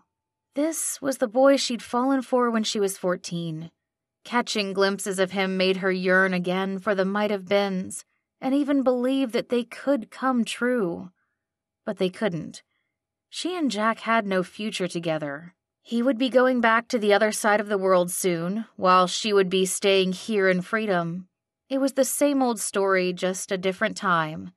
If she'd learned anything from experience, it was to not put her hope in temporary things. Instead, she pushed her longings aside and focused on the first obstacle of the day, getting out of bed. "Come on, you can do it," she murmured to herself as she threw off her comforter. Next, she reached for the glasses she had set on her night table and put them on. The room came into focus, as did her determination. If she had to hop to the bathroom, so be it. She needed to do whatever it took to regain her independence, with or without a walker. She didn't want to be at the mercy of her children or Jack to get around. Where there was a will, there was a way, and she'd figure it out. A moment later, Josephine had managed to push herself to a standing position by the side of the bed. Her face was probably the same color as her pink pajama top from the physical exertion, but she felt pretty proud of herself. With the left side of her body still weak, she kept the bulk of her weight on her right foot. Now she just had to take it nice and slow and shuffle her way to the door. Josephine had only taken 2 steps when something in her line of sight caused her heart to lurch. Sticking out near the foot of her bed were a pair of large feet. Jack's feet. What in the world was he doing on the floor? She hobbled over to him as fast as she could, holding on to the edge of the bed for support. As soon as the rest of his body came into view, her breath caught in her throat. He lay on his back, eyes closed, his face expressionless. "Jack?" When he didn't respond, she fell to her knees and placed her hands on his torso. She ran her palms along his cotton t-shirt, feeling for any sign of movement. To her relief, his broad chest began rising and falling beneath her fingers. Still needing more reassurance, she leaned in close and craned her ear to his nose. A second passed before a puff of warm air caressed her cheek. Then another. She had never been happier to hear his soft snores. She held still, soaking in the comfort that each breath gave her, along with his familiar musk. "Oh, thank you, Lord." She sent a heartfelt prayer of gratitude heavenward. "Thank you for keeping Jack safe." Tears burned her eyes as a lump formed in her throat. All her worries from the past 2 decades came rushing back full force. There hadn't been a day when she hadn't thought of Jack or wondered how he was faring. When they had been married, she'd always feared for his safety and well-being on the oil rig. Those fears hadn't stopped when they'd gotten divorced, but the reassurances that he was okay had. She hadn't realized until this very moment how much worry for Jack she'd been carrying in her heart. "Hey," Jack's deep voice murmured in her ear as one of his large hands covered hers. "What's going on here?" Josephine turned to face him. "You're awake!" "I am." His amber eyes blinked away sleep as they focused on her. "But if this is a dream, I don't mind sleeping some more." The smile on his handsome face made her stomach flutter. How was it possible for her to react the same way to him after all these years? She supposed her body had grown older, but her heart was still the same, still captivated by Jack's charm and sweet nature. It surprised and scared her to be affected this way. She sat back, needing to put some distance between them. "I'm sorry I woke you up." "Don't be. This has got to be my favorite wake-up call ever. I do have one question, though. What were you doing just now?" It was nothing." She cleared her throat as she pulled her hand out from under his. The last thing she wanted was for Jack to know how upset she'd been over him. But his raised eyebrows told her he already suspected something was up. "If you must know, I saw you lying on the floor, and I thought you were hurt. I was making sure you were still breathing." His eyes never left her face as he raised himself to a sitting position. "You were really worried, weren't you?" Having Jack validate her feelings unlocked the dam of tears she had stored up. A single drop fell down her cheek, followed by another. She lowered her head and quickly wiped them away. "It's this health scare. It has me overreacting about everything." "Hey, it's okay." Before she could protest, Jack drew her into his arms and rubbed her back. "I'm fine, Josephine. I'm alive and well." "I know, but why were you sleeping on the floor?" She cried into his shoulder. "Why didn't you sleep in the guest room like you were supposed to?" "I wanted to stay close in case you needed me in the middle of the night. I was afraid I wouldn't be able to hear you from the other room. You know I can sleep deeply sometimes." "Sometimes? Try all the time. You didn't even hear me calling you from a foot away." "I'm sorry. I didn't mean to worry you." Josephine fought to catch her breath. She couldn't believe how badly she'd overreacted. Jack had always been a deep sleeper, so much so that he'd never heard the twins' cries in the middle of the night when they were babies. She should have remembered that about him, instead of letting her emotions get the best of her. Here she was doing the complete opposite of what she wanted. But being near him felt so good and right. She'd missed the strength and security of his embrace. Just a few more minutes. she reasoned with herself, and I'll pull away. I don't know if I'll ever get to be this close to him again. The years, along with their pain and sadness, fell away moment by moment. After a while, her tears stopped, leaving her eyes swollen and her throat raw. It had been so long since she'd cried in front of another person. Jack had been the only one she could ever let her guard down around. He had held her just like this each time her parents left her alone at home during her teenage years. He'd been the first person she'd run to after her grandmother had passed. When her parents were too busy to attend her college graduation, Jack had been the one to take her to her favorite restaurant to celebrate. Through every hill and valley in her life, he had been her one constant, a tangible reminder of God's grace in her life and that she was never alone. After the divorce, she did her best to stay strong for the kids. Then work took over her life, allowing her to hide her true emotions with busyness and activities. She knew it would only be a matter of time before she wouldn't be able to hold them back anymore, but she never thought she'd do so in his arms. "This is temporary, Josephine. Don't get used to it," she reminded herself. "The sooner you let go, the less it will hurt." It was time to face reality. She steeled her heart and pulled away. With a bittersweet smile, she patted the large wet spot on Jack's chest. "I'm sorry about your shirt. You should change it before you catch cold." His eyes met hers, darkening with intensity as they flicked to her mouth and up again. Taking her hands, he brought them to his lips and placed a lingering kiss on them. "I don't care about the shirt. I care about you. I want another chance, Josephine. Please, let's try again." Chapter 14. Jack. "Jack, we can't." He shook his head, unwilling to accept those 3 words from Josephine's lips. What did she mean? There was nothing standing in their way of getting back together. They had overcome the hostility of the past and forgiven one another. The way she had allowed him to hold her as she cried spoke more loudly than the answers she gave. "Why not? I still love you. You're the only woman I've ever loved. We missed out on so much when we were apart.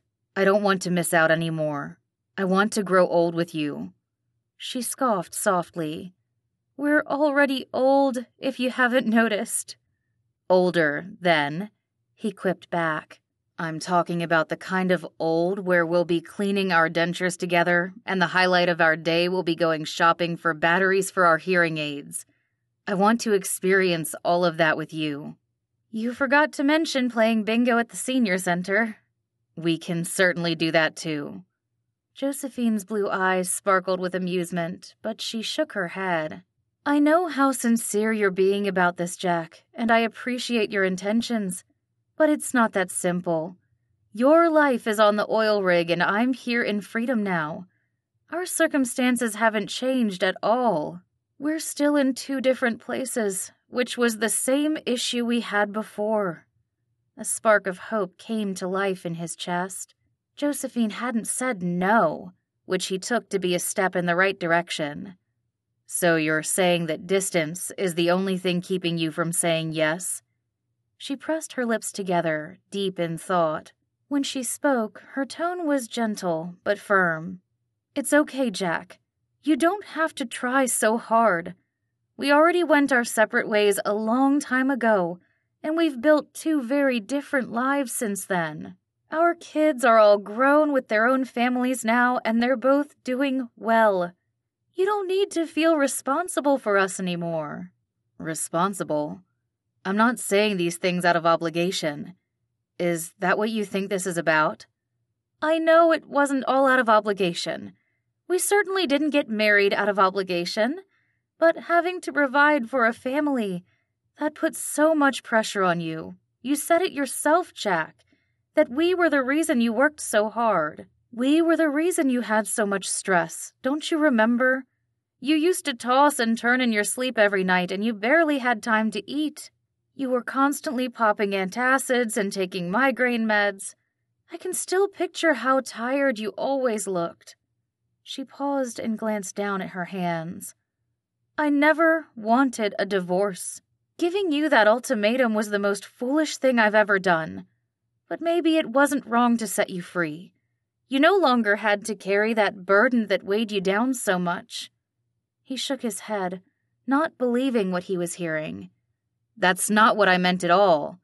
Yes, I took it as my responsibility to earn money for our family, but it wasn't a burden. I wanted to provide for you and the kids. That's why I worked so hard. I didn't want us to end up like my parents, living paycheck to paycheck, and having to choose whether we paid rent or bought food each month. That's not how I wanted my family to live. I know, Jack. I know you wanted to do it your way, and I respect that.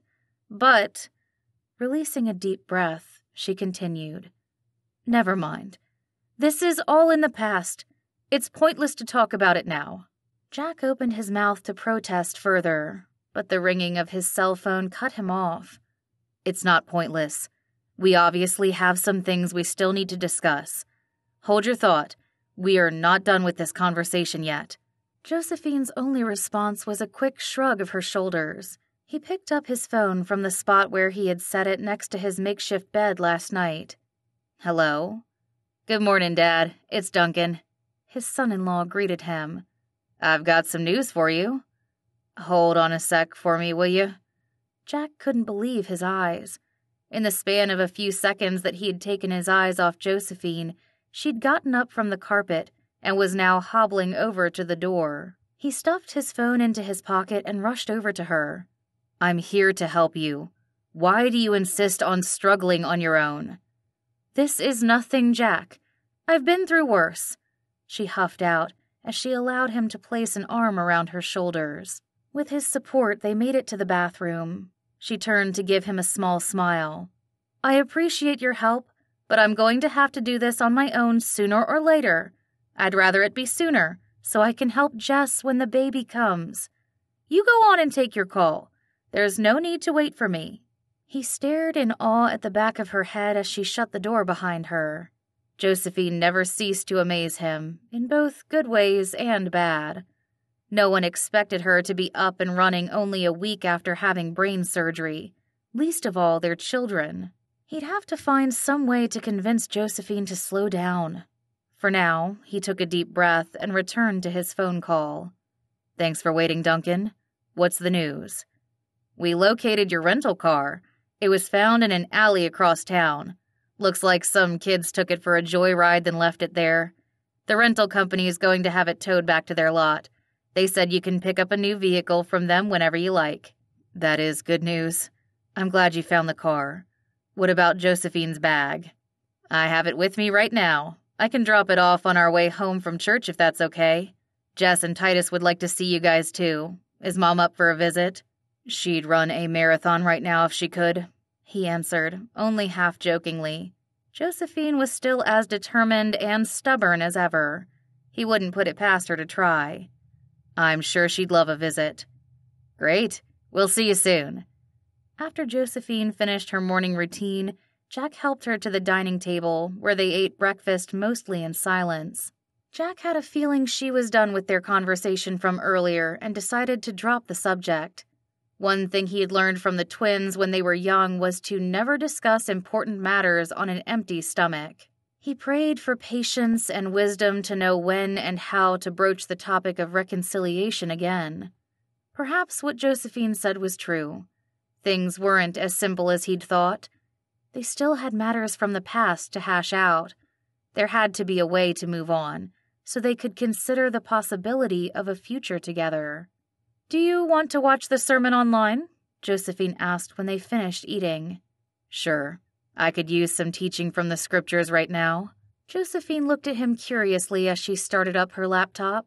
They spent the next hour watching Freedom Bible Church's live-streamed worship service, sitting side by side on the couch. It reminded Jack of their early days of dating when they'd rent a movie from Blockbuster and spend the evening holding hands over a bowl of popcorn. What fond times those had been. He still remembered that regardless of whether they were hanging out at Josephine's huge house or at his small leaky one, She hadn't seemed to care. As long as they were together, she was happy. Could it be that he was the only one who had minded? Jack found himself dwelling on this question as he listened to the sermon, a sermon that seemed to be tailor-made for him. He'd heard many pastors share from the book of John before, but the way Pastor Stevenson preached made the verses come to life for him. Then Jesus declared, "I am the bread of life. Whoever comes to me will never go hungry, and whoever believes in me will never be thirsty." John 6:35 NIV. For Jack, the concept of literal hunger was not new. He'd experienced it over and over again when he was young, and the fear of going without was what drove him to make money. He felt secure and happy when his bank account was full. With each passing year, he had been able to save up more and more, to the point that he had the most money now than he'd ever had in his life. Yet he still felt the need to work. He was still hungry. How much would ever be enough? "What are you thinking about?" Josephine asked as she closed her laptop and set it aside. "You're so lost in thought you didn't even notice the service ended." Jack met her gaze with a sheepish smile. "I was thinking about how I'm always hungry." Concern creased her forehead. "Did you not have enough to eat at breakfast?" "No, I meant figuratively. It's hard for me to be content with what I have. Even with all the money I've saved up over the years, I feel like it's not enough. How do you do it?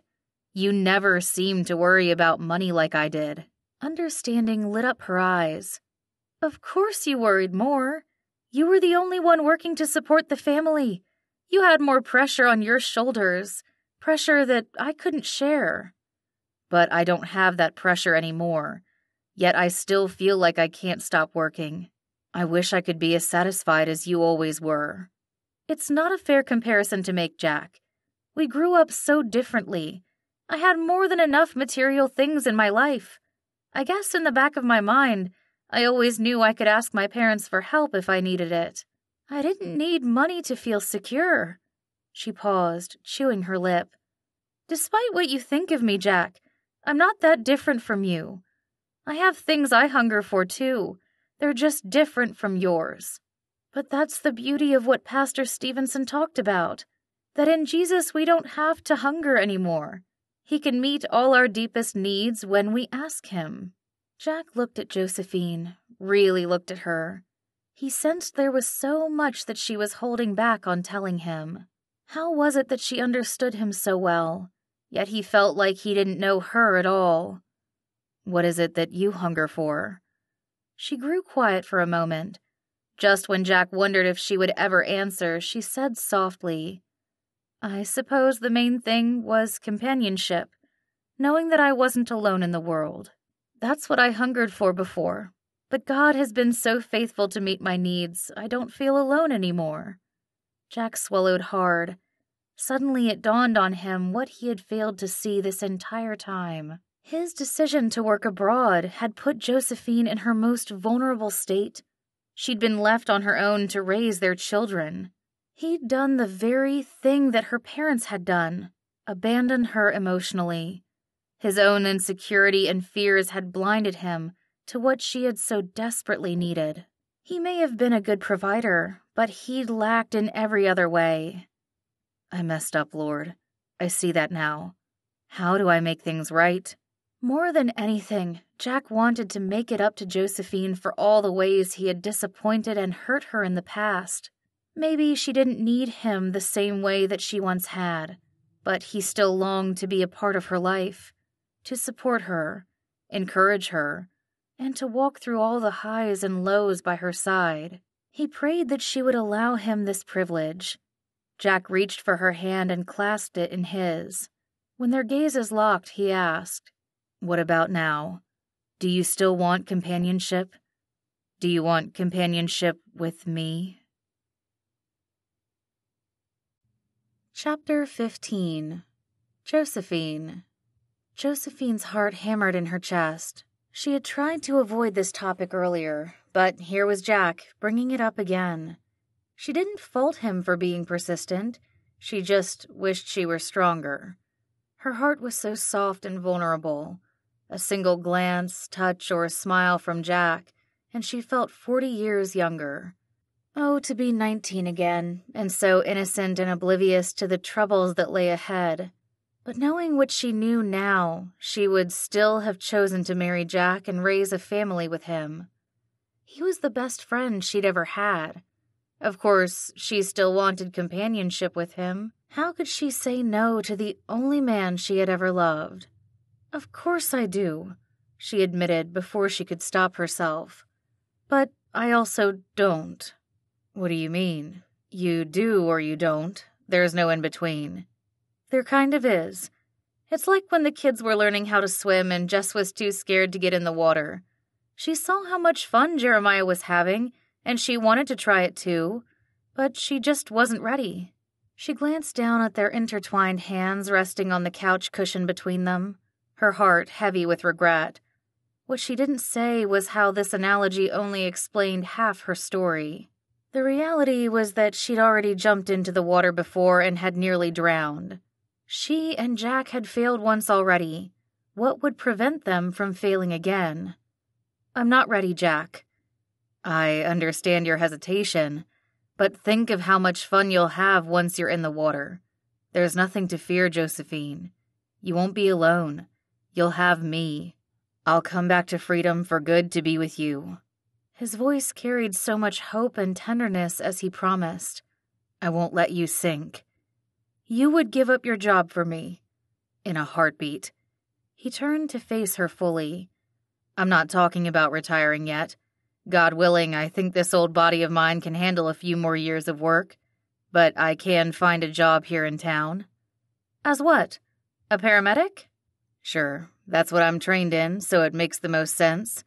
It'll take some time for me to get used to working in a box again," he remarked, using the nickname for ambulance. "But I'm sure it'll be like riding a bike. It's all muscle memory." "Jack, you don't know how to ride a bike. I was the one who taught the twins how to ride." He chuckled. "I know.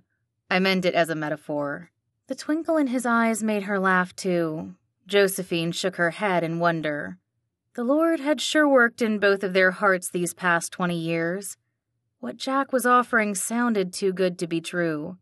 To have him come back to freedom to be with her, without any nagging or pleading on her part, was what she longed for.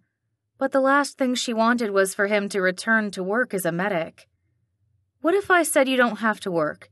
That you could retire and spend your days doing a much more important job?" "What job is that?" "The role of Grandpa." He grinned.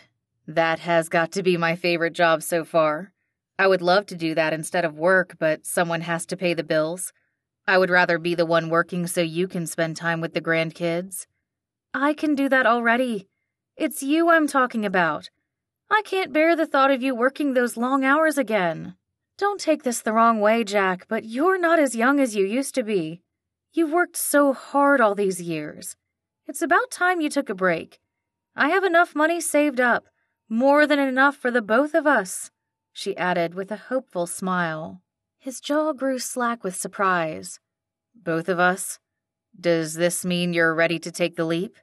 You're ready to jump into the water together?" Was she ready? Josephine inhaled deeply as she felt Jack's large, warm hand caress hers. A peace filled her from within, giving her the courage to nod. "I'm ready." Jack's entire countenance brightened. The corners of his eyes crinkled as his eyes shone with unshed tears. He pulled her into his arms and gently kissed the top of her head. "Thank you, Josephine.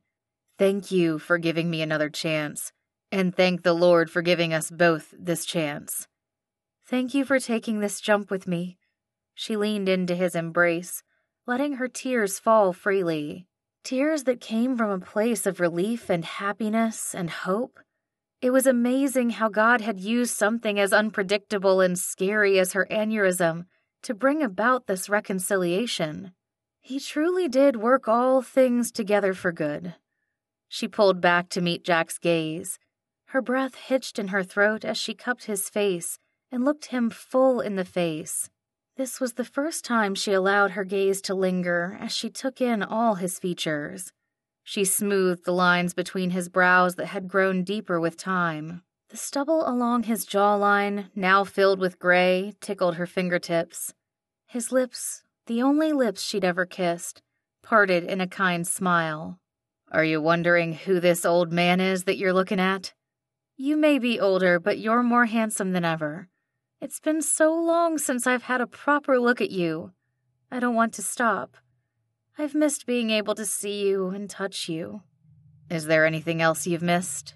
What about kissing me?" A flutter awakened in Josephine's stomach, making her blush. "That too. Have you missed kissing me?"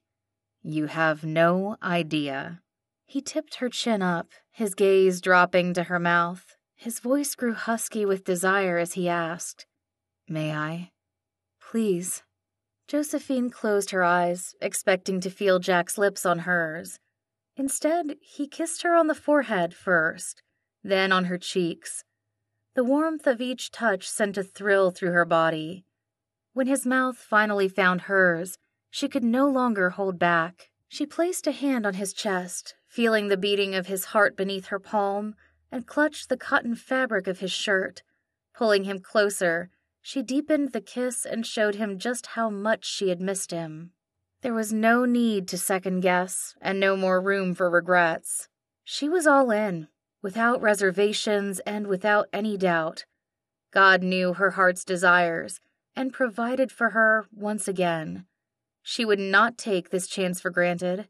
Jack was home, and he was here to stay, and she would love him so much better this time around. Her heart was so full when they pulled apart. Now there was so much more to look forward to in retirement. Not only would she get to spend time with her family, but she would be doing so with Jack. She couldn't wait to start making plans with him. "This is going to be so much fun, Jack. The grandkids are going to be so excited to spend time with you. Maya's been talking about going sledding, and Asher and Adam want to build a snow T-Rex. They're in a whole dinosaur phase right now. I promised them and Titus that we'd make gingerbread houses together.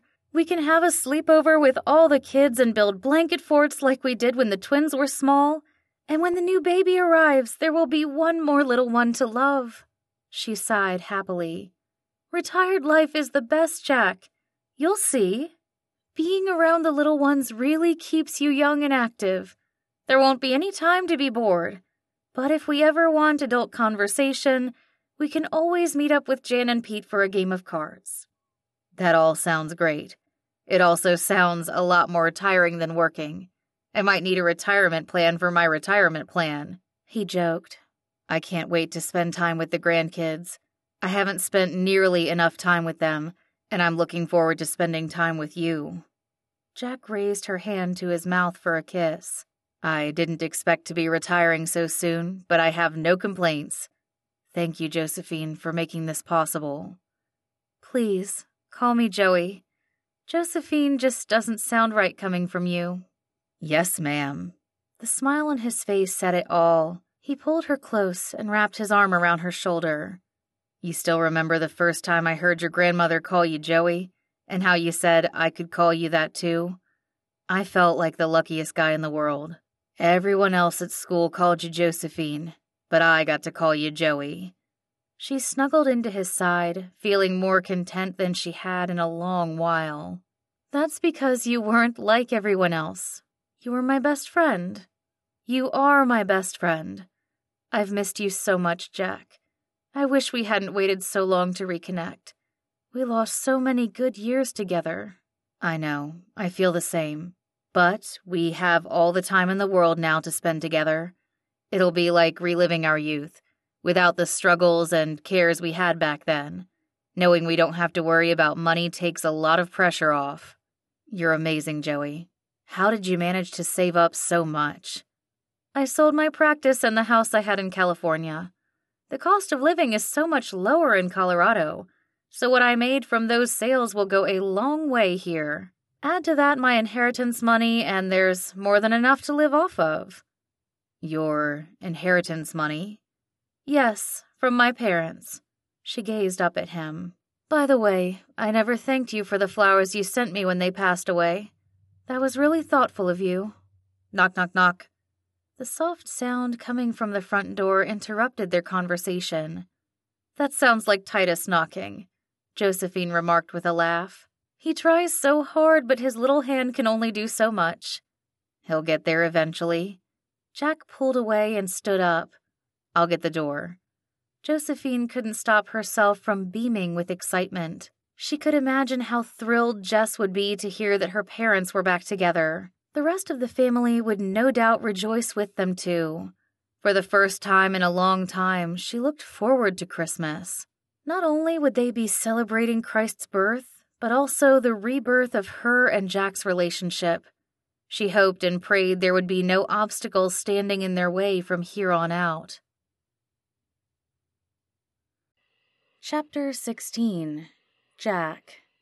Jack couldn't believe how much had changed over a day. Just yesterday, he and Josephine had agreed to rekindle their relationship, and today they were behaving like a couple of newlyweds. Between the stolen glances Josephine shot him from across the physical therapy room and the encouraging thumbs up he gave her in return, there was hardly a minute when they didn't make eye contact. These interactions reminded him of their early days of dating, when emotions ran high and hormones even higher. They might not be young anymore, but this relationship certainly felt new. He thanked the Lord over and over again to have been given this second chance. "Good afternoon, sir." A young woman dressed in blue scrubs approached Jack with a smile. Her name tag read Michelle. She handed him a small stack of paperwork and sat down beside him in one of the chairs lined up against the wall. "I'll give these to you to hold on to for your wife. It's a summary of the exercises and routines she's learned today, so you can practice at home." "Thank you." Jack paused, wondering how to clarify his and Josephine's relationship. "She's actually my ex-wife, but we just made up. We're giving our relationship another shot." "Oh, that's wonderful. I don't think I've ever heard of anyone getting back together after a divorce." Her brown eyes lit up with curiosity as she glanced at Josephine, who was using an exercise band with the help of her therapist. "What happened, if you don't mind me asking?" He chuckled. "What didn't happen is the better question. We've been through so much, the two of us. We hadn't talked or seen each other in years when a health scare brought us back together last week." "I'm sorry that happened." "Me too. It's unfortunate that it took a brain aneurysm to get us to our senses, but I'm grateful God took something bad and turned it into something good." "He's really good at doing that, isn't he?" Jack nodded wholeheartedly. "The best." He followed her gaze as she looked around the room at a couple of the other patients who were in the middle of their sessions. One older gentleman was practicing going up and down a ramp, while another rode on a stationary bike.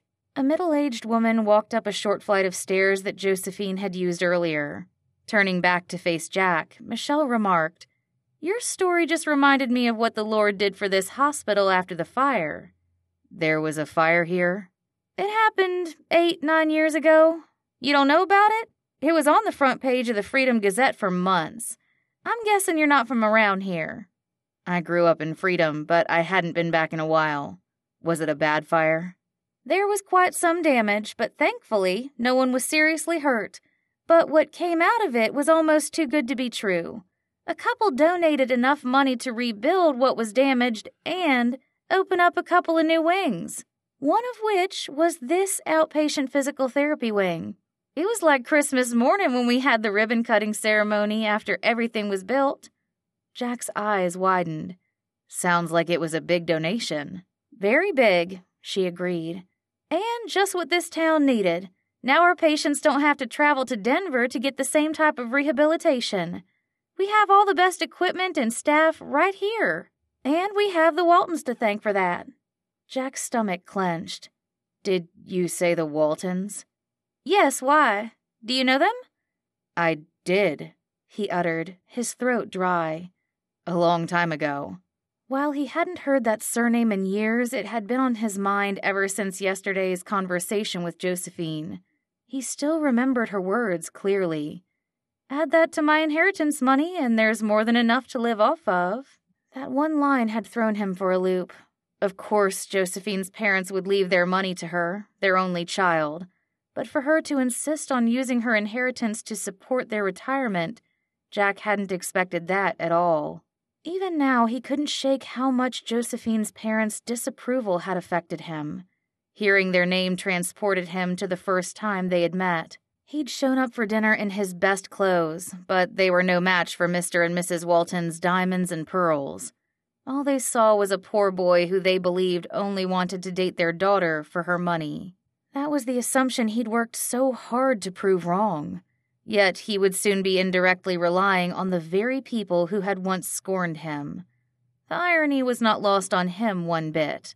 He would be lying if he said the situation didn't hurt his pride, but was this something worth agonizing about? "Are you okay, sir?" Michelle's soft voice drew him back to the conversation. She placed one hand on his arm and gave it a gentle squeeze. "Were you thinking about the Waltons? I heard they passed away in an accident a couple of years ago.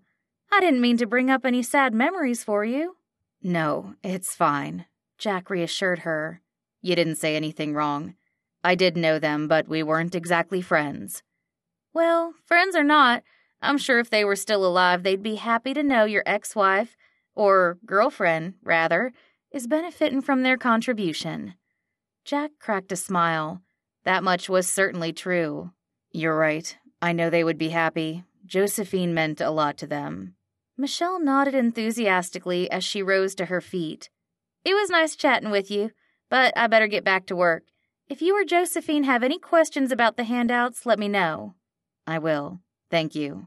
Jack turned his attention to the paperwork, intending to familiarize himself with the exercises so he could help Josephine practice them at home. His mind, however, couldn't focus. An uneasiness stirred inside his heart, making his body restless.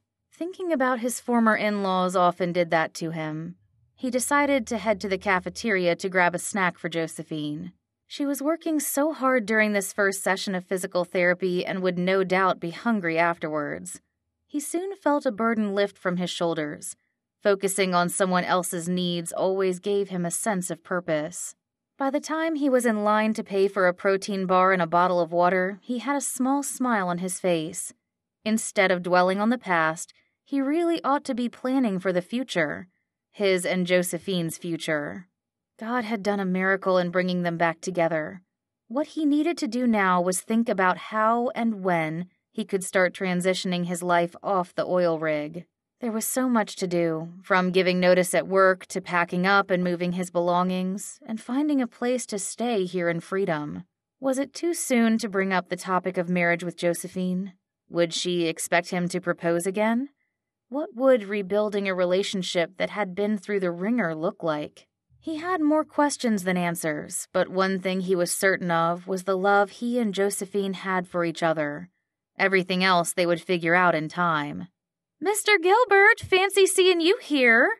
Jack turned around to see the familiar face of a young woman he'd met at Freedom Ridge Lodge last week. His daughter-in-law Haven, who worked as the event planner there, had introduced him to the friendly and talkative physician assistant. "It's good to see you, Casey. How are you?" "I'm doing great. Just grabbing some caffeine before my shift starts. The coffee here is not nearly as good as what Mountain Mug serves, but it does its job. You wouldn't believe how busy it gets around the holidays in the cardiology department. The other PAs and I joke that all those family gatherings must be responsible for an increase in high blood pressure and chest pain." He smirked. "That's probably not far from the truth." She frowned, producing a line across her forehead. "I hope that's not the reason you're here." "No, not at all. I'm waiting for my ex-wife. She's in the middle of a physical therapy session." He moved ahead to the register and paid for his items. "This snack is for her." Her blue eyes widened. "You two must be on good terms. I've never heard of a divorced couple being this civil with each other." Receiving this kind of comment a second time made Jack's smile widen. "All I can say is that God still does miracles. We're being more than civil. We've started dating again." "That's amazing! It's so rare for people to give each other a second chance." "That's unfortunately all too true," Jack replied with a sigh. The Waltons once again came to mind. At least his former in-laws had not let their prejudice against him influence how they had treated their grandchildren. They had showered Jess and Jeremiah with plenty of toys when they were young, toys Jack hadn't been able to afford. Now that he thought about it, he wondered if those expensive gifts had been a subtle jab at him. Perhaps he was assuming too much. He pushed his concerns to the back of his mind as he stepped out of the line. Casey gestured for him to wait as she paid for her cup of coffee, then followed Jack out into the brightly lit hallway. "I'll walk with you. The PT wing's on the way to cardiology. I'd love to meet your other half." A grin curved his lips. Thinking about Josephine immediately lifted his spirits. "You mean my better half? Come on, I'll introduce you to her." When they arrived at the physical therapy room, Jack was surprised to see Josephine sitting outside the open door. She had one hand on the replacement walker they had picked up earlier, her complexion still rosy from exercising. With a light pink sweatshirt and matching pair of sweatpants on, she looked youthful and relaxed, and most of all, beautiful. His heart rate picked up speed within seconds of seeing her. Jack rushed to her side. "Sweetheart, you're done already? Here, I got you some water." "Thank you, I just finished." Josephine's gaze flitted back and forth between Jack and Casey. She offered her hand to Casey and introduced herself. "Hi, I'm Josephine. You are?" "I'm Casey. It's so nice to meet you. Mr. Gilbert told me all about your story, how you were divorced and now you're back together again." Her voice rang out with enthusiasm as she shook Josephine's hand. "I loved hearing about it. Thanks for giving us single people hope."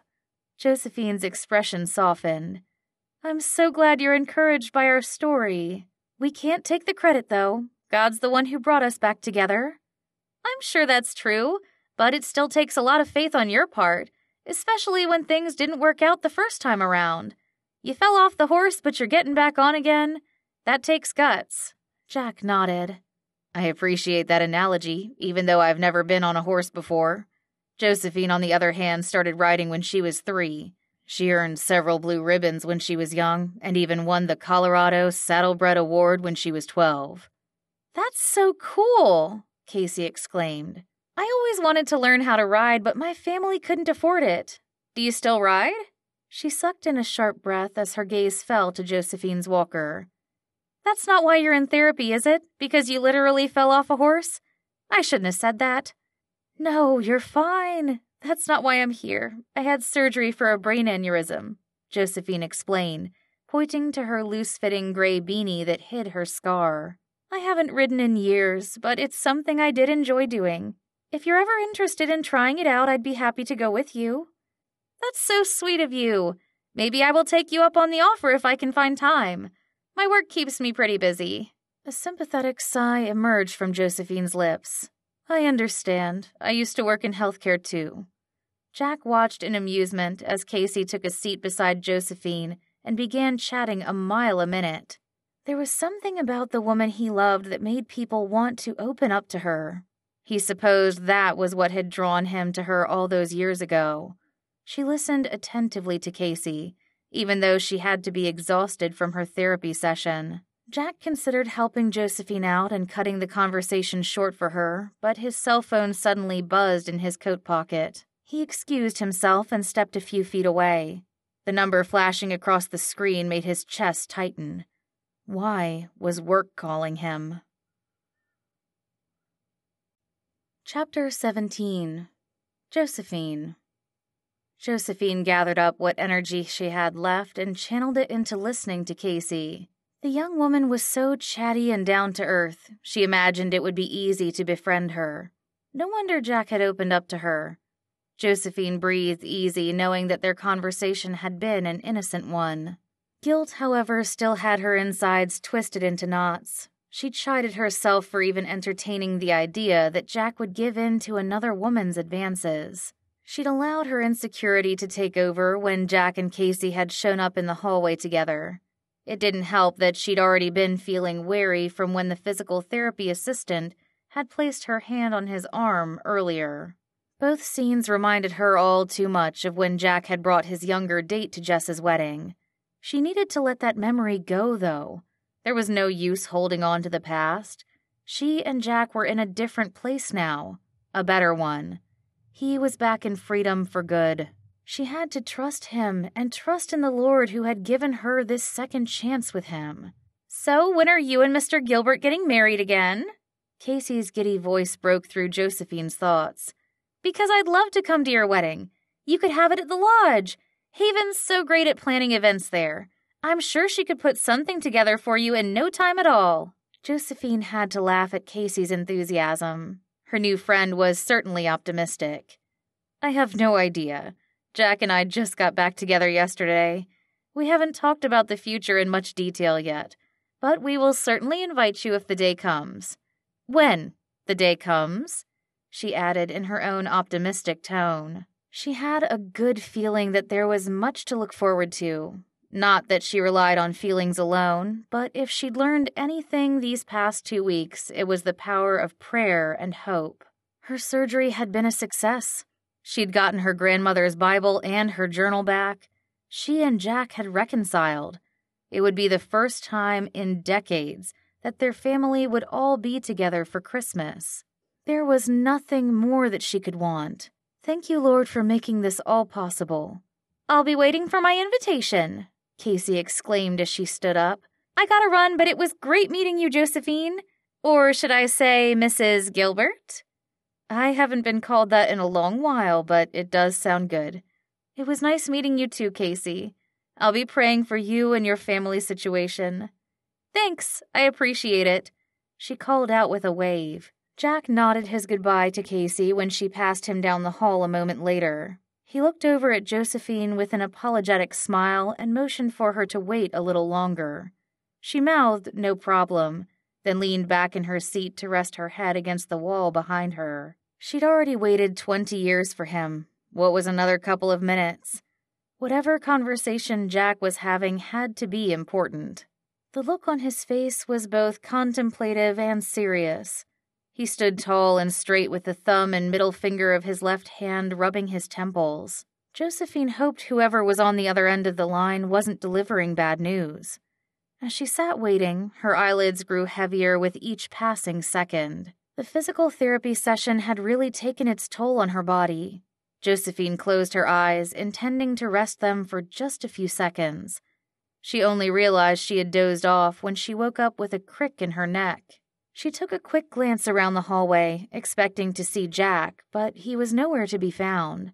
Her stomach dropped. Why would he have left? Did it have something to do with the phone call he'd gotten? Her thoughts immediately traveled to her kids and grandkids. Had Jess gone into labor already? She quickly found her phone in her purse and checked to see if there were any new messages. The only thing she saw on the screen was the background photo of her 4 grandchildren. There were no missed calls either. Overwhelmed with worry, she dialed Jack's number. A phone sounded in the distance, drawing her eyes upward. There was Jack rounding the corner with his phone in hand, heading straight for her. "Jack!" Josephine was so relieved to see him, her eyes welled up. Leaning on the walker for support, she rose to her feet. "Where did you go? Are you okay? Is the family okay?" "I'm fine. The family's fine too, as far as I know. I just went outside to finish my call. I didn't want to disturb your sleep." He cocked his head and studied her face intently. Drawing her into his arms, he murmured against her hair. "What's wrong, Joey? What's got you so upset?"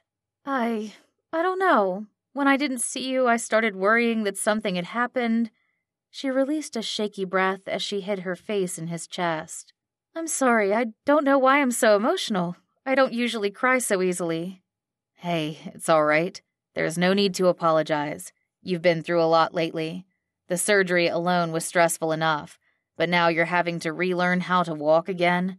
You've got to be exhausted. I'd be worried if you weren't emotional."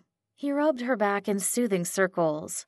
"I know you're strong and brave, but you don't have to carry it all on your own anymore. I'm here, Joey. Let me help you. I want to help you."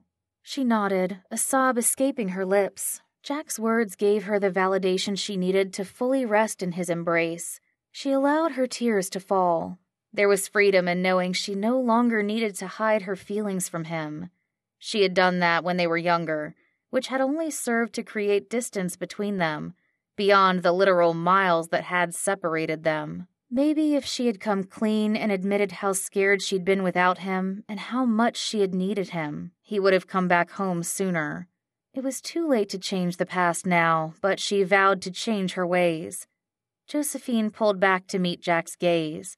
The love she saw in his eyes gave her the courage to confess everything she'd kept from him. "I'm not as strong as you think I am, and I haven't felt brave in a very long time, not since you left to work on the rig. There is so much I should have told you before." "What is it?" "Those 2 years before we divorced were some of the hardest years of my life. I wanted to be a supportive wife and not to worry you when you were working so far away, so I didn't tell you everything that was happening at home. How Jeremiah started acting out and spending time with the wrong kids at school, and Jess, she had panic attacks nearly every day worrying about you. Then there were my parents. They gave me so much grief about you being gone and how you didn't care about me and the kids anymore. I tried to stay strong, Jack. I really did. But it got to the point that I started believing them. I started believing that you didn't want to be with me anymore, that you must have met someone else and that's why you didn't come home." Regret weighed heavily on her heart when she noticed his eyes fill with tears. "I should have told you everything that was going on then. Maybe it would have made a difference." "Of course it would have made a difference," he stated with absolute certainty. "If I had known what was going on with the kids and with you, I would have come home in a heartbeat. I had no idea. I wish you would have told me. Or maybe you did and I didn't listen." She shrugged. "I might have tried a couple of times, but with the time difference we could never find a good time to talk. Either you were exhausted or I was. After a while, I guess I stopped trying." Jack's expression grew somber. He cupped her face and ran the pads of his thumbs across her cheeks. With a gentle touch, he wiped her tears away. His voice broke as he pleaded. "Forgive me, Joey. I never meant to hurt you. I should have been there for you. I should have made sure you and the kids were okay." Josephine shook her head. "I should have been more honest with you. I should have trusted you and not given in to my fears. In the back of my mind, I'd been afraid that you'd leave me like my parents did. I always felt like they valued their jobs more than they valued me. When you left to work on the rig, it was like my greatest fear had come true. So I convinced myself that I didn't need you anymore, that I could handle everything on my own. I wish I hadn't pushed you away. I'm so sorry, Jack. Can you forgive?" Before she could finish her apology, Jack pulled her into his arms. "Say no more, Joey. We've both suffered enough. It's time we moved on from our mistakes. From this point forward, we are going to work together as a team. Let's be open and honest with each other, all right? Don't be afraid to tell me what you need. I will do my best to listen to you, but if you ever find that I'm not listening well enough, I want you to promise to make a doctor's appointment for me because it'll probably mean I need hearing aids." With her ear pressed to his chest, she heard the rumble of his laughter loud and clear. The happy, familiar sound made her smile. Jack always knew how to make her feel better. She lifted her head and gazed up at him. "I promise to be honest with you, and I'll make that doctor's appointment should the time ever come," she added with a chuckle. "Good. Now let's get you home so you can get off your feet."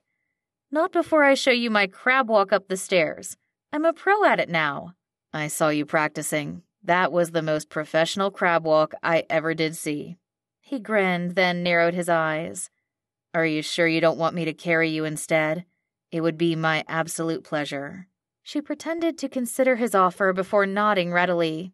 "I think crab walking can wait." They shared a laugh as they made their way to the exit. As Jack helped her into his new rental car, Josephine remembered something she had wanted to ask him. "Who called earlier? You seemed worried when you were on the phone." "It was nothing much, just a work-related call." Something in his tone told her there was more that he wasn't saying. The moment he sat down behind the wheel, she placed a hand on his arm. "Jack, I thought we were going to be honest with each other. It sounded like an important call." His mouth curved into a knowing smile. "You're not going to let me off the hook, are you? You're right, it was important. The headquarters in Texas called my boss and asked if I could cut my leave short. There's a rig in the Gulf of Mexico that needs a medic. Both of theirs got called away. One for a family emergency and one due to shingles, so they're short-staffed. They asked me since I happen to be back in the States at the moment. Everyone else they called already has plans. They know I usually don't mind working during the holidays. What happens if there's no medic on board? The rig has to come back to shore until they find a replacement. That could mean days without pay for the staff. Josephine frowned while she processed this news. As much as she hated the thought of Jack leaving freedom even for a little while, she knew in her heart what she needed to say. Placing a hand on his arm, she urged him, "I think you should go." Chapter 18. Jack. Jack couldn't believe his ears. He'd just listened to Josephine share how much his being away for work had affected her and their marriage, and here she was suggesting that he take on this assignment. After starting the engine and switching on the heat, he turned to face Josephine. "I'm not going. I already told them I wouldn't be taking the assignment." "You can tell them you changed your mind," she insisted. "Jack, this is serious. You can't let all those people lose out on their paychecks. They have families to provide for. They're just like us when we were younger, trying to keep their kids clothed and fed. If there's something you can do to make sure they don't lose their income, why shouldn't you do it?" "I hear what you're saying, but I'm not going to leave you again, especially not when you're still recovering." "But I am recovering, and I'm recovering well. The worst is already behind us. With my new walker and the physical therapy sessions, I'll be back to chasing the grandkids around in no time. You don't have to worry about me. And anyways, this job is only temporary, right? It's not like you're going to be away for months." "True. It would likely be for a week or two until one of their medics can return from leave." Josephine gave him an encouraging smile. "See? You could be back by Christmas or New Year's at the latest." He studied her face, wanting to be sure he wasn't missing anything. "Are you sure, Joey? You're not just saying this because it's the right thing to do?" "Well, of course I want to do right by these people, but it's not only because of that. I've learned through the years that everything happens for a reason. I believe God planned for you to be back in freedom and for you to be close to that rig. You need to go and do your part, Jack." He couldn't deny the wisdom in her words. "I agree. I know there's always more going on behind the coincidences than we see. I still don't feel good about leaving you, though. Who's going to help you while I'm away? How will you get to your physical therapy sessions?"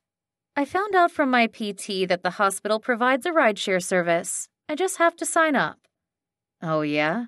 They really thought of everything." "Rest assured, I'll be fine. I can always call Jan and the kids if I need anything." She reached for his hand. "I'm giving you my support this time, Jack. My full support. I'll be praying for you every day until you return. And God willing, we can restart our life together then." "You're amazing, Joey. Thank you. I'll be praying for you too every chance I get." He placed a lingering kiss on her palm. "When I get back, the first thing we're going to do is talk about the future." "I'd like that very much." Jack squeezed her hand, marveling at how well it fit in his. Their fingers were threaded together just like the first time they had held hands as teenagers. Only now their weathered skin boasted memories of all the hard work they had endured over the years.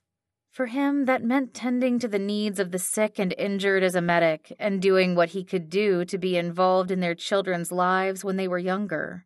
For Josephine, she'd used her hands to change diapers, wipe noses, feed the family, and make their house a home. Her hands had also been instrumental in bringing countless babies into the world as a midwife.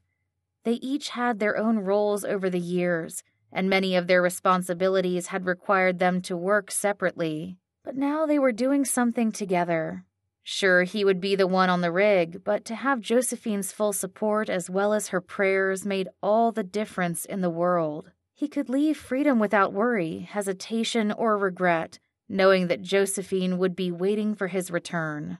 That's how Jack found himself on an oil rig in the middle of the Gulf of Mexico early the next morning. After ensuring that their kids would check in on Josephine while he was away, he had taken a red-eye flight to Texas. When he landed, he was immediately transported to the vessel, where he jumped into work with both feet. From back pain to minor sprains, migraines, and digestive issues, He had seen no less than a dozen patients during his first few hours on board. The remainder of the day was just as busy, as was the rest of the week. During the few minutes of downtime that he had during work hours, he stayed in touch with Josephine via text. In the evenings after dinner, they chatted on the phone about their respective days.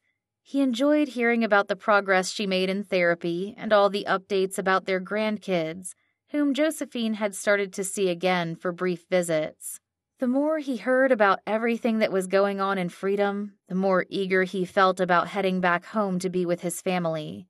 By the time Friday night rolled around, he was ready to check in with the office about the length of his shift. He finished typing up his patient notes, then placed a call to headquarters. "Hello, Mason. This is Jack Gilbert. How are you?" "Jack!" The boisterous voice of his superior rang out over the line.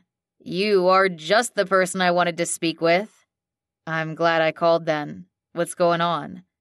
"First of all, let me tell you how pleased everyone is with your work. I can't remember the last time I received this much positive feedback in such a short span of time. It's a nice change for once." "Why, thank you. I'm glad to hear that. Everyone I've met on this rig is great. I've enjoyed working with them." "That's music to my ears, because I have an offer to make you, and I promise to make it worth your while." Jack's ears perked up. "What do you have in mind? How would you like to stay on longer? One of the regular medics will be coming back tomorrow morning, but the other one is taking an extended leave, so we could really use your help. Having 2 medics on board will make everyone's lives easier. What do you say?" "How long did you have in mind?" "Anywhere from 3 to 6 months. I know you've been based out in Angola for a while now, so I thought this change of scenery would be good for you. With you being so close to Colorado, you can easily fly there on the weekends you'll have off." "I see." Jack leaned back in his office seat and blew out a long breath. This was certainly unexpected. "Being closer to home does sound attractive, but I must be honest. The reason I called was to give you my notice. I'll be retiring once I'm done filling in over here." "Jack, no!" "I'm really sorry to hear that." Disappointment coated Mason's words. "You're one of our best medics. It would be a shame to lose you." "I appreciate that, but it's about time I retired so I can spend the rest of my days with my family. I'm not getting any younger, you know," he quipped. "I have 4, soon to be 5 grandkids that I'd like to run around with while my knees and back still allow me to." "I understand, but you can't fault me for wanting to convince you otherwise. How about this? I'll increase your pay by 10% if you stay." Jack's brows shot up. In all his years of working, he'd never been offered a raise so easily. He was tempted to consider it, but Josephine's words came to mind. "This job is only temporary, right? It's not like you're going to be away for months." He couldn't go back on his promise to her. Returning to Freedom as quickly as possible had to be his #1 priority. Mason must have sensed his hesitation because he quickly countered his offer. "On second thought, make that a 15% increase. I'll throw in a bonus as well." Bonus?" "Yes, 5,000 if you agree to stay 6 months. Jack nearly swallowed his tongue. He'd be a fool not to take this offer. "That's very generous of you. Thank you." "So, you accept?" He rubbed his jaw as conflicting emotions ran through his body. It would be so easy to say yes, but he couldn't do so with a clean conscience. Would the consequences be worth it? "Think about all the things you'll be able to do with that money," Mason continued. "It wouldn't hurt to have some extra saved up for retirement." Jack couldn't agree more. He would never complain about having more zeros in his bank account. Having the extra funds would also mean not having to depend on Josephine as much to support him. This bonus was a drop in the bucket compared to her funds, but the less he had to rely on the inheritance money from her parents, the better. He wanted to show her that he could provide for her, too. "Why don't you take a couple of days to think about it, Jack? Talk it over with your family. I'll be in touch with you next week to get your answer." "All right," he agreed, heeding Mason's suggestion. It would be wise to discuss this with Josephine before he made a decision. Like he had told her, they were a team now, And as supportive as she had been recently, he was sure that if he explained his reasoning to her, she'd agree with him that this was one opportunity they couldn't pass up. At least, he hoped so. Chapter 19. "Granny, your walker is the bomb!" Josephine's granddaughter called out the moment she saw her emerge from Jan and Pete's car. Even at age 10, Maya already talked like a teenager. She ran over from where her parents had parked their minivan about 10 feet away. Bending down to examine the walker, she ran her fingers along the red and green ribbons that Josephine had tied to the metal handlebars. "I love how you decorated it. Can we take a picture in front of the Christmas tree together later? I want to show my friends I have the coolest granny in the world." "Of course, sweetheart. It would be my pleasure." Josephine wrapped one arm around Maya's shoulders as they hugged. She waved to Jan and Pete, who motioned that they were heading to a bench in front of Freedom Fudge Factory. "Where's Granddad? He didn't come with you?" Maya's green eyes narrowed as she looked around the sidewalk. A small crowd was gathering in the middle of Main Street in preparation for the tree lighting ceremony. She tugged on Josephine's sleeve and frowned. "He said he'd come tonight." "I'm sorry, Maya. He unfortunately got called away to work. He needed to fill in for someone who got sick." Maya's shoulders slouched with disappointment under her navy coat. "Will he be back for Christmas? He said he'd take me and Adam and Asher sledding. Did he forget?" Josephine's chest tightened to see Maya's pained expression. The sadness in her voice reminded her of Jeremiah's and Jess's reactions so long ago, whenever Jack couldn't make it home from working on the rig. How ironic. Here she was having the same conversation all these years later with Jeremiah's child. How was it possible that things hadn't changed all that much in 2 decades? Jack's work still got in the way of family time, and he was still disappointing people.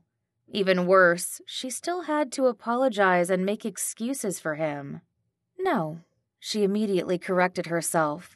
It's not the same. Jack promised to come back soon. Have faith in him. He's not the same man he used to be. She rubbed Maya's back in comforting circles. I'm sure Granddad remembers. He's going to try his absolute hardest to come back soon. But the good news is that after he's done with this job, he'll be retiring and staying in Freedom, so there will be plenty of time to go sledding then. Her answer seemed to appease Maya, who gave her a bright smile. Cool! What's so cool? Jeremiah greeted them as he walked up with his twin sons, holding each one by the hand. He gave Josephine a quick kiss on the cheek. Hey, Mom, I'm glad you could make it tonight. What's cool is Granddad's going to retire, Maya informed him. And when he does, he's going to move here and stay with Granny. Jeremiah's brows shot up. Who told you that, Maya? Granny did. Well, not in those exact words, Josephine clarified with a soft chuckle. But it's true. Your father and I have been talking about the future. Our future. That's amazing, Mom. His blue eyes twinkled in the glow of the street lamp. I have to admit, I'm kind of shocked right now. Don't get me wrong, this is great news. I just never thought I'd see this day. That makes 2 of us. But God's all about giving us second chances. You got yours with Haven, and now your father and I are getting ours. It's a small miracle, but a miracle indeed. I'm really happy for you, Mom. I know this is what you always wanted. She gave Jeremiah's cheek a soft pat. Her son was more aware of things than she had realized. She used to think he and Jess were too young to understand the ramifications of a broken marriage, but now she knew better. Thank you, dear. It really is. Hey, what did I miss?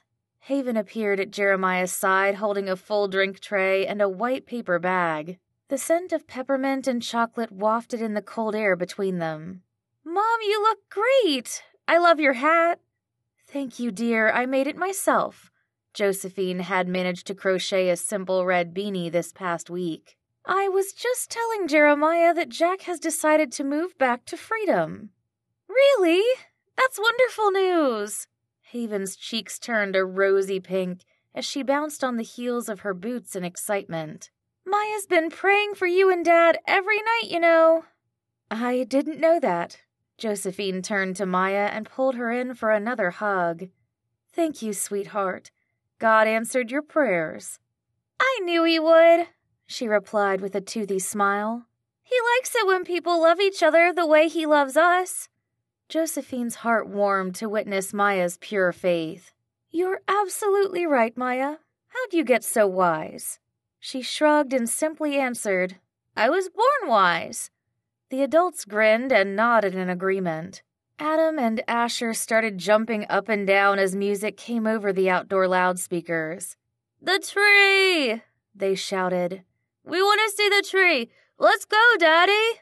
Jeremiah and Haven took the kids over to get a closer view of the ceremony as Josephine made her way over to Jan and Pete. Once she arrived at the bench, she took a seat beside Jan, eager to dig into the goodies her friend offered her. You've got to try this peppermint bark, Jan exclaimed. It's delicious! Josephine bit into a piece, savoring its rich, minty flavor. It's so good! I love the heart shape. That's so creative. Isn't it? You should get some to share with Jack. You know, let him know how much you missed him while he was away. Josephine grinned at the playful way Jan waggled her brows. When did you get so romantic, Jan? I'm guessing you're to blame for this, Pete? Guilty as charged, the man sitting on the other side of Jan remarked. The corners of his dark gray eyes crinkled as he laughed. But to be fair, we rub off on each other. Jan brings out the best in me and hopefully I in her. That you do, dear, Jan agreed. That you do. Josephine found it impossible to not smile at the sight of her two old friends making lovey-dovey eyes at one another. She hoped they didn't mind her tagging along as the third wheel since Titus, who was supposed to be her date for the night, was sick at home with a cold. Seeing Pete and Jan's affection for each other did make her long for Jack's return all the more. Jan was right. She did miss him an awful lot. It had only been a week since he'd left Freedom. Thankfully, he wouldn't be gone much longer. Now, inquiring minds want to know. Jan turned around to talk to Josephine. Have the two of you decided when the big day will be? The big day as in the wedding day? She rolled her eyes in amusement. I think you're more eager than I am. In case you haven't noticed, Joe, none of us are getting any younger. Believe me, I've noticed, Josephine remarked drolly as she pointed to her walker. Jack said we'd talk about the future when he gets back. I'm sure he has marriage in mind. Whether or not there will be an actual wedding is yet to be determined. I don't think we need anything formal at our age, especially with this being our second rodeo. We could just as easily get married at City Hall. And deprive us all of a good celebration? Jan balked. Certainly not. How often do two people who fell out of love fall back in love? This calls for a party at least. Josephine smiled. You're wrong about that, Jan. I don't think either one of us ever fell out of love. We didn't like each other for a long while, that much is true, but we never stopped loving each other. You don't stop caring about your best friend just because they do something you don't agree with. You pray for God to work in both of your hearts and do your best to love him, and you stop yourself from saying anything in the heat of the moment that you'll regret. Her voice trailed off as she remembered all the things she'd ever done or said to hurt Jack. If I could tell my younger self anything, it would be to keep my mouth shut and listen more. Really listen. Then I wouldn't have been so angry at Jack. I would have understood his intentions better. Jan gave her arm a squeeze. The important thing is that we're never too old to learn from our mistakes. So true. Josephine quirked a brow and joked. Wait, are you calling me old? You are 4 months older than me. That makes you wiser, too, she added with a wink. Only because I've had more time to make mistakes. Touché. Jan elbowed her playfully as they both burst out laughing. Mayor Starling's jolly voice boomed over the speakers, announcing the countdown to the ceremony. Josephine, along with the rest of the crowd, watched in anticipation as the bright Christmas tree lights lit up the sky. In the distance, she spotted her grandkids lining up for their turn to hang an ornament on the tree. Her heart was truly full. It was a wonderful evening, other than the fact that Jack wasn't here to enjoy it with her. "We're going to get some cocoa," Pete interrupted her thoughts as he stood up. "Would you like one, Josephine?" "Sure, thanks."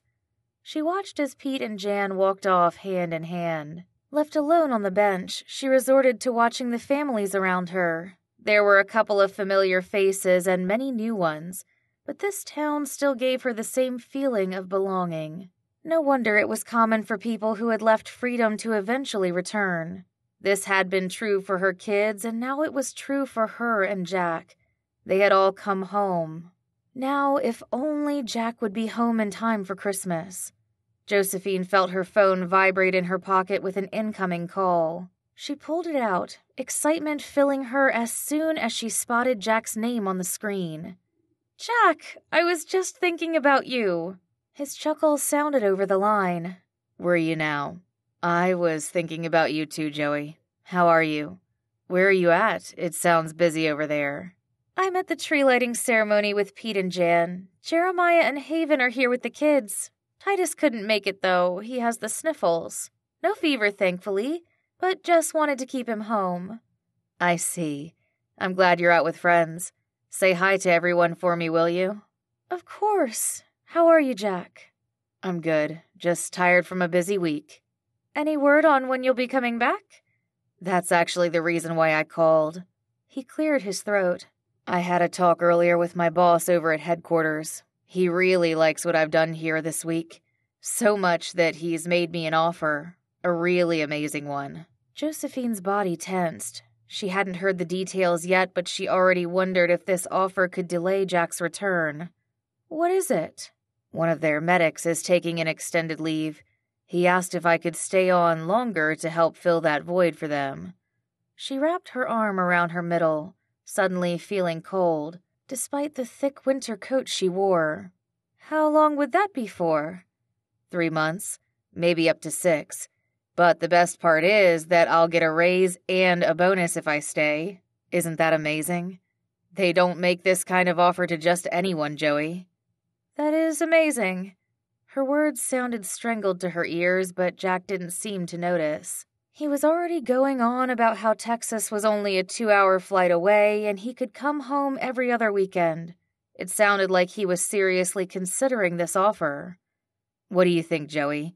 I wanted to discuss this with you first before giving him an answer." I don't know. This is a bit sudden. I thought you'd be coming home for Christmas." Saying this last line made her eyes well up, just like every other time she'd said it throughout her life. First to her parents, then to Jack. Each instance felt like a stab to her heart, but this one hurt her the most. She'd thought those days were behind her now. Apparently, she'd been wrong.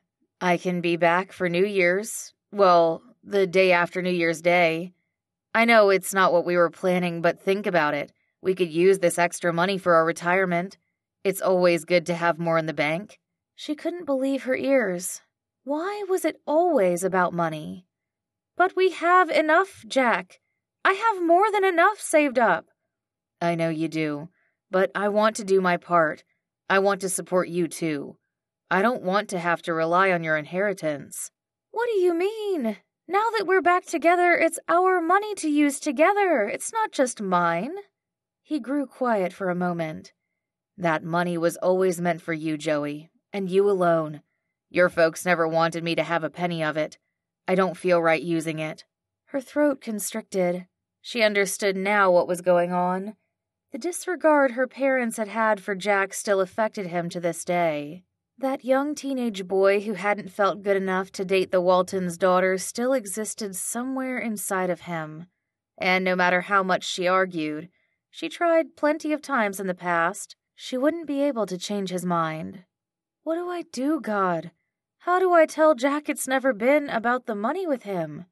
What do I say that will convince him? I am the bread of life. Whoever comes to me will never go hungry, and whoever believes in me will never be thirsty. John 6:35, NIV. Josephine stilled. The verse came to mind, its words infusing a great deal of comfort into her heart. Please help us understand this truth better, Lord, she prayed, and help me once again to be the friend and partner that Jack needs. With a peace that surpassed her understanding, she spoke what was in her heart. Jack, if you feel the need to work longer, I won't stop you. But I want you to know that what's mine is yours. When you asked me to marry you when we were 20 and I said yes to sharing everything with you. My life and my heart and everything in between. I still say yes to you now, and I'll keep saying yes for as long as the good Lord allows me to. I love you. You are more than enough for me. And I'll be waiting as long as I need to for you to come home. She ended the call with tears streaming down her face. Was what she said enough? How long would she have to wait to see Jack again? Part of her wanted to stew in her emotions and dwell on what had gone wrong, but she needed to have faith. Closing her eyes, she took a deep breath and chose to hold on to God's promises. The moment she lifted her lashes, she saw Jeremiah running over with his phone in one hand. Mom, Jess is in labor. We gotta go. Chapter 20. Jack. Jack sat in silence for a good 5 minutes, replaying Josephine's words in his mind. I love you. You are more than enough for me, and I want you to know that I'll be waiting as long as I need to for you to come home. It was almost like God was speaking to him through her. These sentiments were spiritual truths that Jack needed once again to be reassured of. He was loved. He had enough, and he needed to go home. I hear you, Lord, he prayed. I receive your love and grace for me. Hot tears fell from his eyes as he allowed himself to finally lay down the burdens he had been carrying around for most of his life. It was time to hand them over to the only one who could fulfill his soul's hunger and thirst. Instead of chasing momentary things that gave him a false and fleeting sense of security, Jack was ready to chase after what mattered the most, his relationship with God. Understanding his identity in the Lord, as a sinner saved by grace, would give him the confidence he needed, not to trust in what he could provide, but in what God had already provided for him. A great sense of peace washed over Jack as he wiped his face. He had an answer to give to Mason now, and he was more than ready to return to freedom. It was time to make some calls. After packing up his belongings, he officially gave his notice to work. He also managed to find a last-minute airplane ticket and grab a lift off the rig with some crew members going ashore for the weekend. Within 2 hours, he was back at the airport ready to board his flight. He placed a call to Josephine. Disappointment settled in his gut when her voicemail picked up. He tried to reach her again when he got on the plane, but there was no answer. Could she have already turned in for the night? Or was she so upset that she was avoiding his calls? Or had she gotten into trouble of some kind and couldn't come to the phone? His heart pounded as he considered all the possibilities. He then remembered that she had gone to the tree lighting ceremony with Jan and Pete. He dialed his old friend's number. Jack? Pete's gruff voice answered, sounding sleepy. I didn't expect to hear from you. Hey, Pete. Sorry to call you so late. No worries. Jan and I were just about to turn in. We had a lot of sweets tonight downtown, and the sugar crash is about to take over. What's going on with you? I'm trying to reach Josephine, but she's not answering my calls. Did you guys drop her off at home after the tree lighting? No, she went with Jeremiah. She left us a message saying Jess had gone into labor and she was going over to stay with Titus. That's the last we heard from her. Jack's brows shot up. Thanks, Pete. I gotta run. My plane's taking off now. You're coming back? Yes. I'm on my way home. For good. It's about time. We'll see you back in freedom. Before he could call Josephine again, a young, dark-haired flight attendant motioned for him to put his phone away. We're about to take off, sir. Thank you for your cooperation. Jack switched his phone to airplane mode, then settled back in his seat. Excitement filled him to know that he was about to welcome another grandchild soon. Jess wasn't due for another couple of weeks, though. He felt an urgency to pray for his daughter. Then he prayed for the rest of his family and for his friends and old colleagues too. Each and every person he lifted up to the Lord held a special place in his heart, especially those in his hometown. After so many years of wandering, he was finally going home to where he belonged. Nearly 2 hours later, his prayers came to an end when the pilot announced they were getting ready to descend into Denver. Jack opened his eyes to a dimly lit cabin and saw the same flight attendant from earlier walking around collecting trash. The scene was calm and quiet as passengers stared outside the windows at the skyline below. Jack exchanged a smile with the young mother and child sitting to his left and made some small talk until a loud thud caught his attention. He glanced up to see that the white-haired man who had been sitting 2 rows in front of him had kneeled over onto the floor. The flight attendant rushed over and dropped to her knees. "Sir? Sir, can you hear me? We need a doctor. Is there a doctor on board? Someone get a doctor, hurry!" Jack sprang to his feet, quickly moving down the aisle to reach the man. "I'm a medic," he announced as his instincts kicked in. "Let's clear the area and get him on his back." As soon as Jack saw the man's ashen face and labored breathing, he knew they were dealing with a cardiac arrest. He immediately started CPR. Moments later, a young man who identified himself as a first-year medical student jumped in to alternate chest compressions with Jack. Jack took the opportunity to speak with the flight attendant. "How long till we land?" "About 20 minutes. Is he going to be okay?" "I hope so. Let the pilot know we'll need emergency services to meet us on the ground, and please get me the AED." The flight attendant brought him the bright yellow defibrillator device, which he attached to the man's chest. He quickly delivered the first shock. When no return of a pulse was detected, Jack and the med student continued CPR and used the AED again. He lost count of the number of times they went back and forth like this, but the one thing he continued doing all the while was pray for a miracle. This man and everyone witnessing this terrible event needed a miracle. After what felt like an eternity, Jack finally saw the man's eyelids flutter. It was the sign of life he had been waiting for. "Thank you, Lord." Color returned to the man's complexion and he opened his eyes, looking bewildered. "Can you tell me your name, sir?" Jack asked him. "It's Bill. What happened?" "You had a heart attack, but you're okay now. Try to lay still. I'll stay with you until we land. Do you have someone we can call for you?" The man was soon coherent enough to give him the name of his daughter who was picking him up at the airport. He also informed Jack of his medical history and the medications he was currently on. Jack took mental notes of all the information so he could relay it to the airport medics later. By this time, the cabin pressure shifted as the plane's altitude continued to decrease. The mechanical sounds coming from underneath the floor signaled the activation of the landing gear. Jack held on to the man's shoulders and legs, securing him in place as the plane made contact with the runway. A couple of bumps later, they came to a halt and began taxiing to the gate. Within minutes, an EMS crew was on board with a stretcher. Before he was taken away, Bill grabbed a hold of Jack's hand and gave it a heartfelt squeeze. "I know God put you on this plane for a reason. Thank you for saving my life." Jack returned his smile in wholehearted agreement. "It was my pleasure, Bill, but the real thanks go to God. Like you said, he had a purpose for me to be here. I almost didn't make this flight, but he convinced me to come home." "I'm glad you listened to him then." "I am too.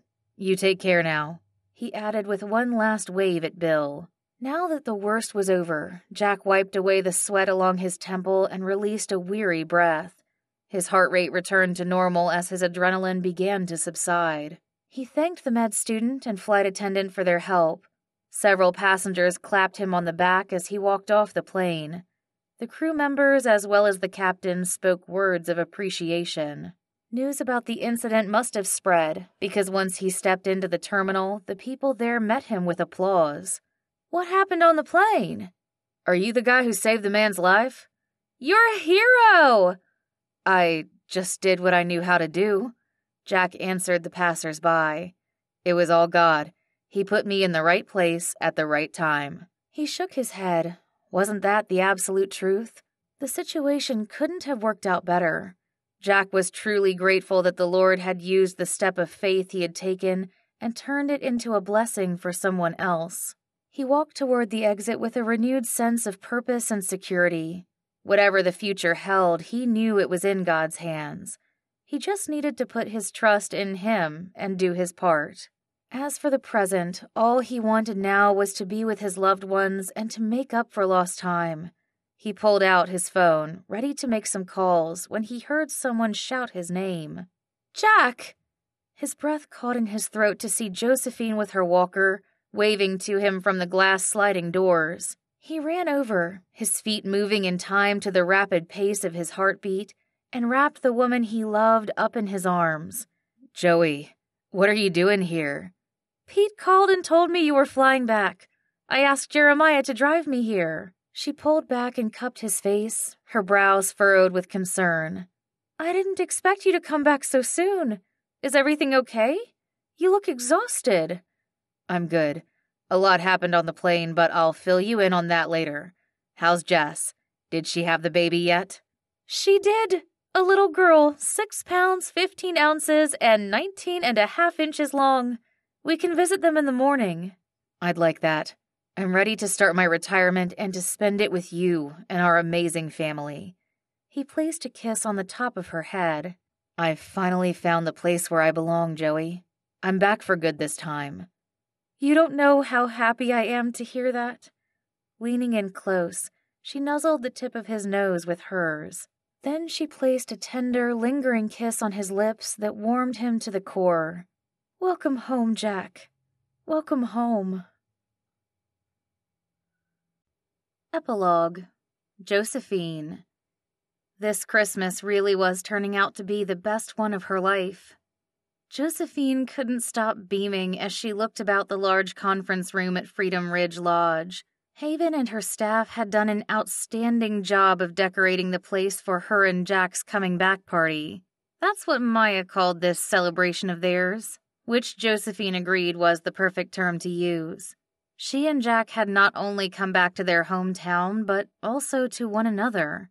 By the grace of God, they were once again Mr. and Mrs. Gilbert. They had gone down to City Hall a few days ago and made it official. Being remarried to her first and only love had once seemed like an impossible dream, but here they were, holding hands under the white linen tablecloth at their table for two. Ever since Jack returned from Texas, they had been learning how to reintegrate their lives with each other's, starting with their living arrangements. His clothes now took up half of her closet since he moved into her apartment, but she didn't mind at all. After being on her own for so long, she loved the idea of sharing her space. She appreciated Jack's presence and company even more. "You look like you're enjoying yourself," Jack murmured as he brought her hand to his lips for a kiss. He looked so handsome in a navy suit that matched the sequin dress she wore. "Have I told you how beautiful you look today?" "Only a dozen times." Josephine's cheeks warmed. "You look pretty good yourself, hometown hero." "Don't you start with that, too?" He chuckled. "I still can't believe I made the front page of the Gazette this week. It must have been a slow news day." "What you did was very newsworthy, Jack."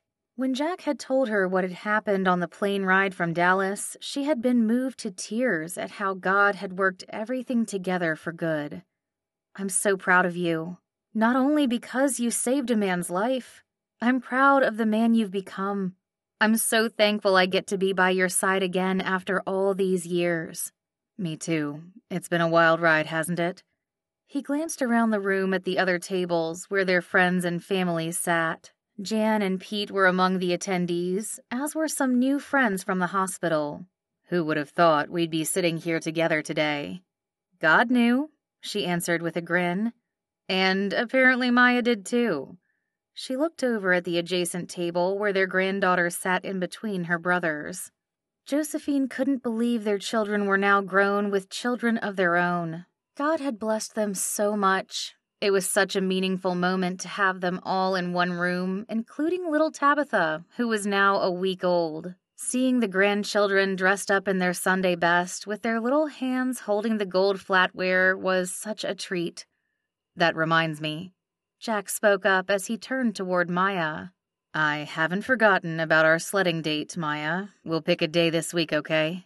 Okay. The toothy grin she flashed at them lit up her whole face. We can pull Granny together. That's a great idea. Did you hear that, boys?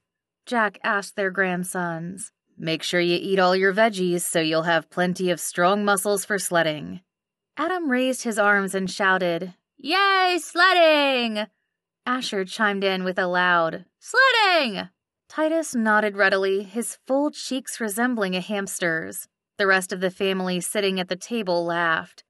Haven, you outdid yourself, Josephine remarked to her daughter-in-law. Thank you for pulling this together at the last minute. I'm so glad you like it, Mom. This was definitely my favorite event to plan, aside from Jeremiah's and my wedding, of course, she added with a smile aimed at her husband. Haven had so much fun planning this party, she's already talking about doing it again next Christmas. Jeremiah grinned. I think you guys may have started a new family tradition.